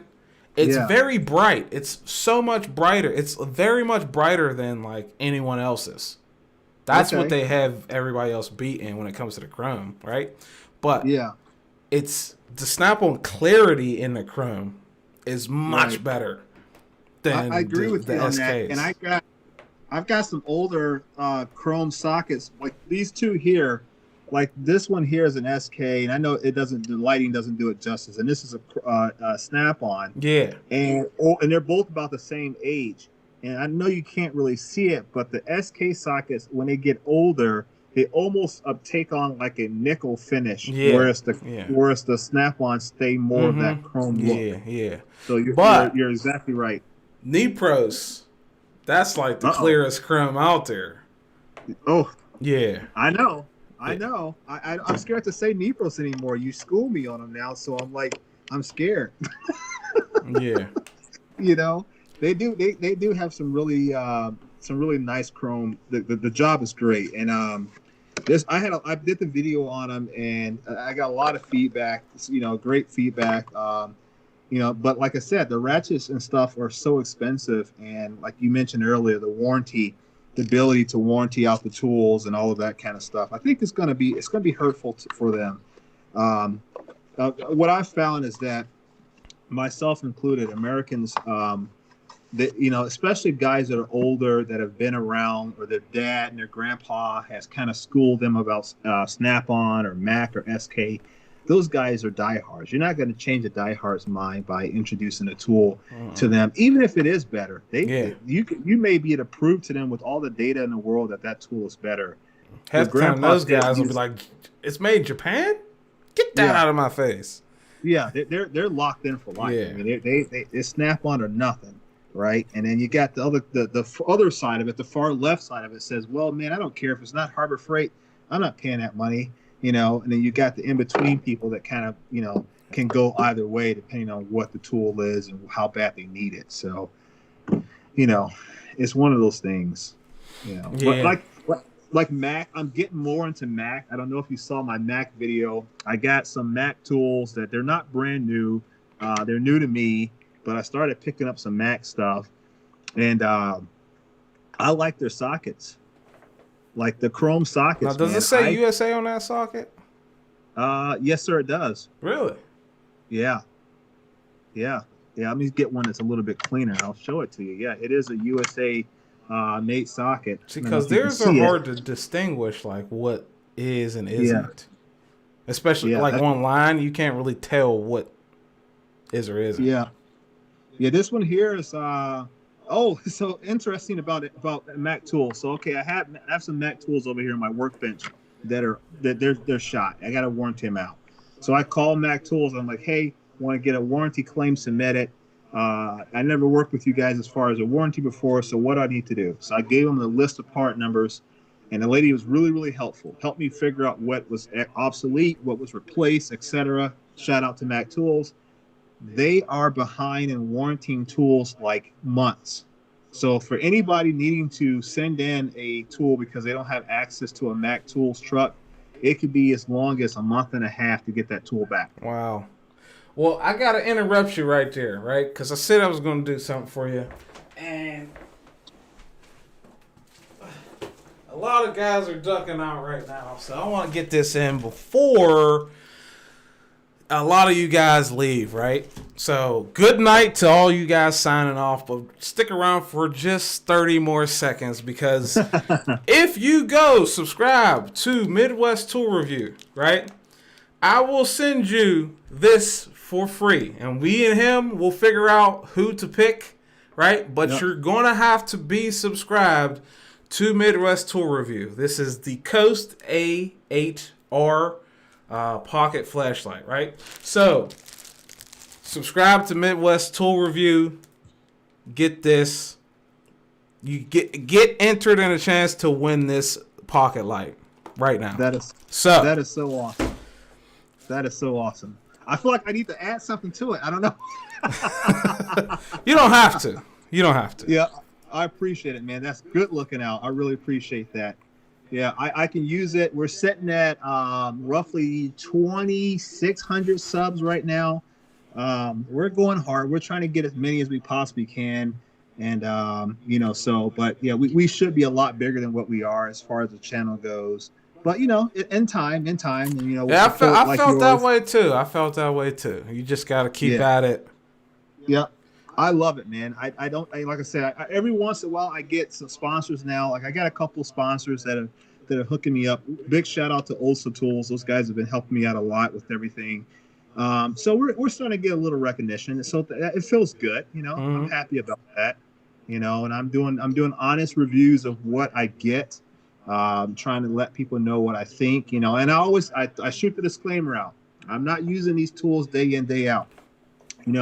If you want somebody else to test it out for longevity and reliability over a given period of time, you might want to hook up with Garnett. But for me, I'm not using them at that level. I can only tell you what I think from a design, from a materials aspect, and what I see when I get my hands on the tools, and I let the rest of the people figure it out from there. So, but it's worked out. It's worked out. So yeah, looks like we got how high did we get up today? We got like what 70 something, almost 80. We got peak concurrent, right, was like 84, maybe Oh, 86. that's good. That's good. Well, I'm always willing to come on with you, man. You let me know. You got my contact information. Whatever you want to talk about, dude, we'll do Now, it. listen. This right here was clutch because you are the only one who was able to effectively test this. Like, I set this up on my own. Everything that you see here on the screen is Right. Listen, I'll drop something out because you see with the other screen, right? You see what actually is going on versus what the live stream is, right? Yeah. Right. So I actually set this all up on myself, and it was like on a whim, and I didn't know if it was going to work. I tried to get a couple people to come in here, tried to get Justin down here, but he couldn't figure out Skype and all this other stuff. But you are the first one to come through and test out my, guest platform, right? So I love it, man. I definitely appreciate it. Oh yeah, it looks like you're still getting more financial contributions, so that's awesome. ECW, shout out to ECW. Listen, I know times are hard, bud. You shouldn't be donating that much money, but I definitely appreciate it. Right, I appreciate all you guys, but especially you guys who ducked in for the super chat. Good night to you, bud. He's going to be putting out a video of him working on his 1971, 6 years older than your Snap-on box. Ford F-250. So if you guys haven't, checked that out. But I imagine it's probably getting pretty late where you are. Yeah, 9-4. Are you on the East Coast, right? Well, it's the same time zone, right? Yeah. 9:46. Yeah, so it's 9:46. Yeah. I'm probably going to duck off of here at 10. You're free to go take care of whatever you got to take care of. But hey, let me ask you real quick before I duck out. Are you in Pittsburgh? Yeah. I used to live in Pittsburgh. Really?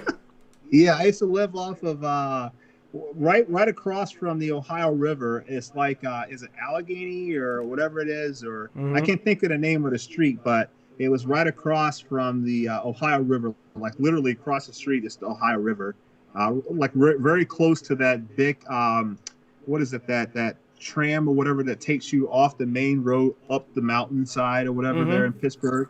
Yeah, I lived right off that main avenue there. Wow. Like Carson? Yeah, not too far.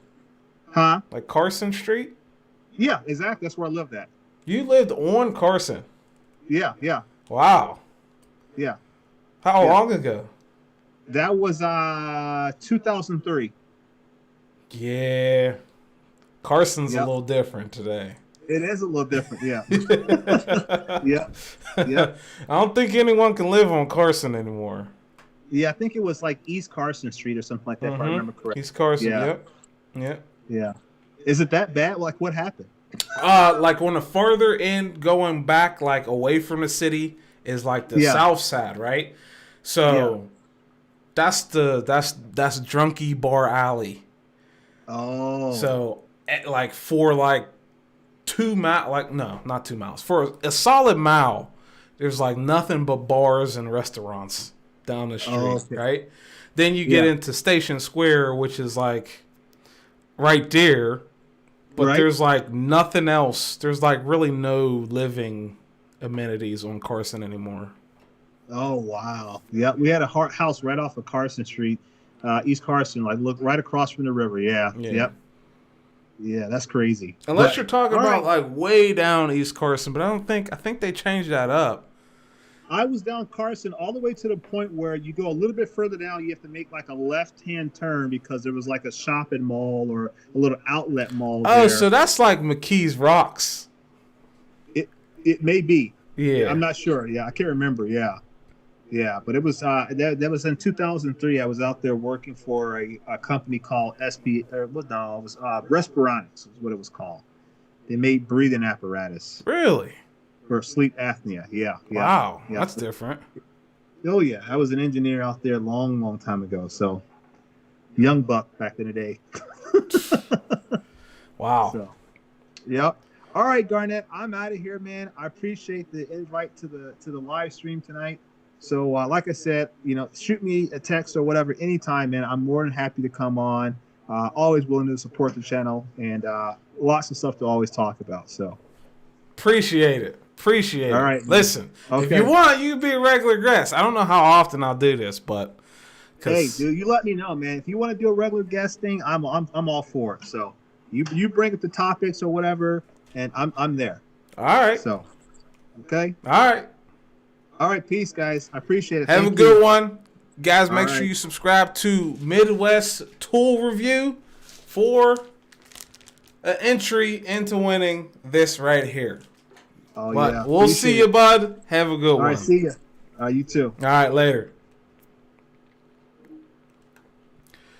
So that was Mr. Midwest Tool Review. What you guys think? Stream go good?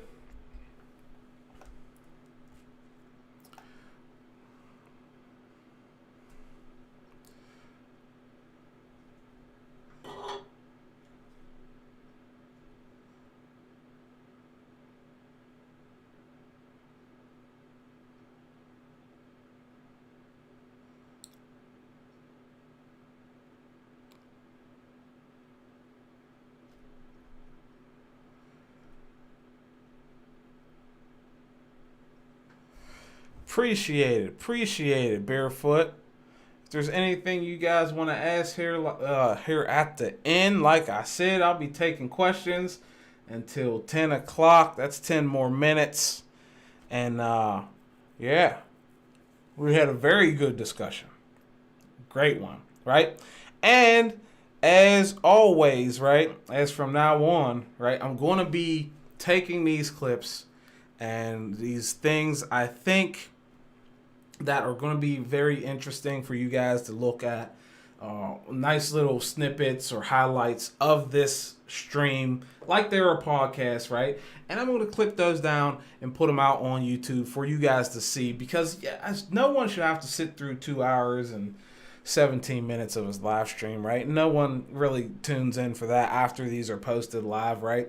So I'm going to put, nice little clips and, really get down into like some topics that I think will be really interesting when I clip these things down. So look forward to that. If you know someone that, would make it shareable or anything like that. Does anyone need a burnt out aircraft mechanic? Good night, Midwest Tool Review.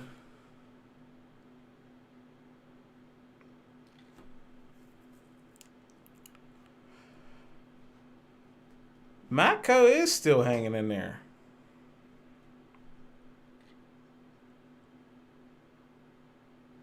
They are. They're coming out with some stuff.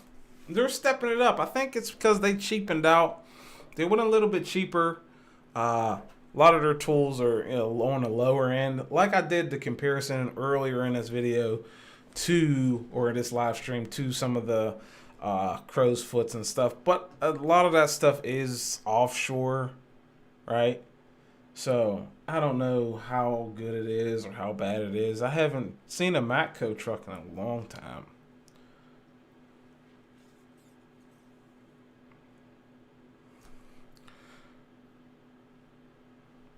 See, their screwdriver should still be made by Witt. For the Matco screwdrivers, they should still be made by Witt. Or Vita. I think that's how they say it. Let's see.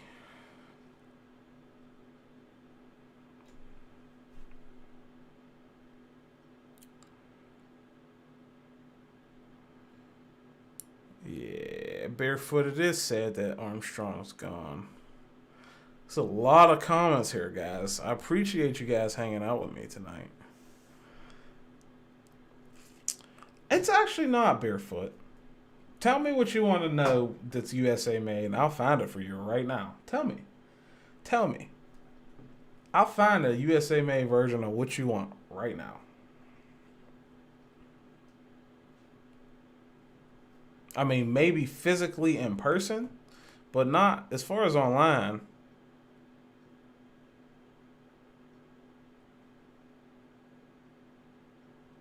No, Cuddy Tom, that's not what I was getting at there. What I was getting at there is that the plate on the Matco ratchets is so thin and the gaskets are so thin that when you use that over time, when you use that ratchet, it pulls in fine particles more so than something like an SK, more so than something like a Mac ratchet or a snap-on ratchet. The snap-on ratchet and the Mac / Proto ratchets are fully sealed.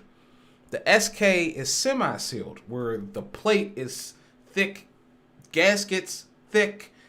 Actually, no, the SK, I don't think the SK has any gaskets. So that's why I call the SK a semi-sealed ratchet. So the SK, in my experience, doesn't really pull it because there's such fine tolerances. But that thin plate and that flimsy snap ring on the Matcos, they just pull in dirt all day.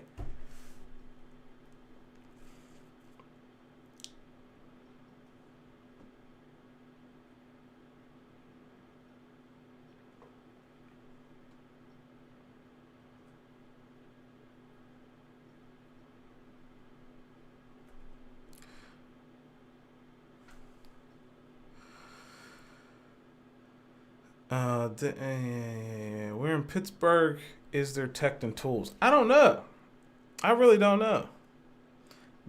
Maybe we could find them at some of these all ball stores. I don't think there's any in Pittsburgh really that carry them like the picture I had in this for this live stream. I haven't seen any of them that carry them like that. I don't even know where there's a Rural King.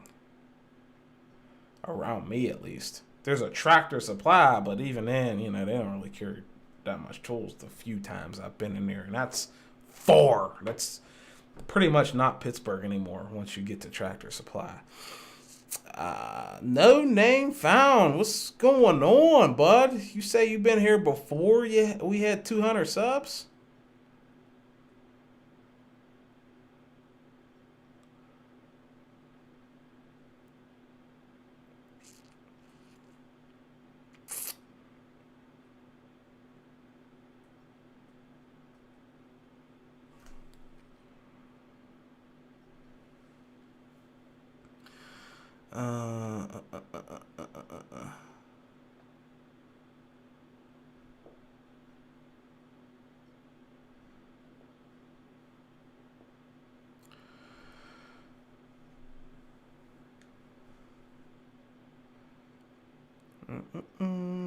Yeah, Walmart sells USA made Proud Boys. I think they're made by Wieldy or Wild.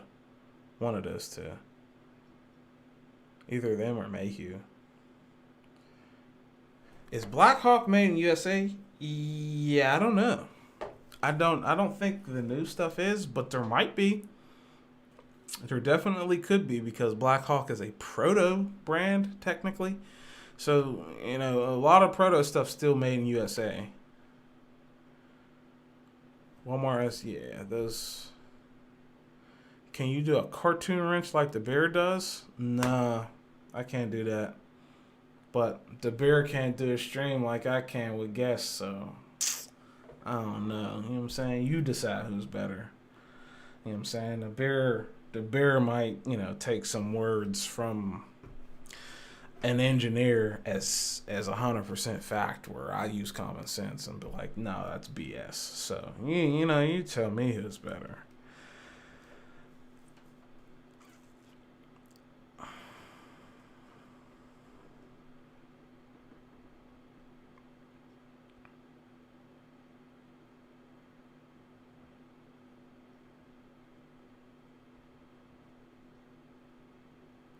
Remember the Big Six? I do. That's been a long time ago. Well, I appreciate it. No name found.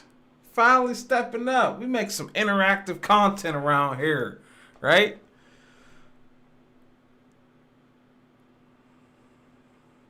Maybe Lang, James Watkins, you might be right. It might be Lang who's the OEM around those pry bores. Maybe. I think what Wild makes them though, for all the other brands. I think. But if they are sealed, that won't help much. I think all Matco would have to do.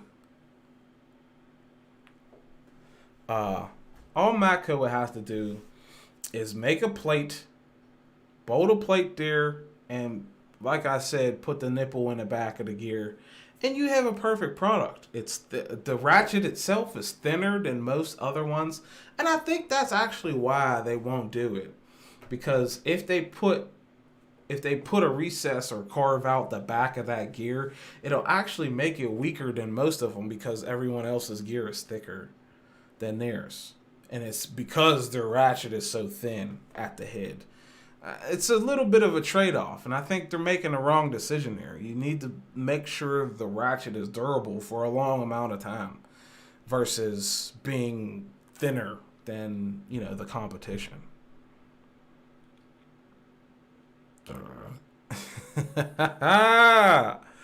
Not that Guy Riley says, I don't like the bear. I can drive myself to Horde Freight if I wanted to see junk. But with that said, guys, the time is now 10 o'clock.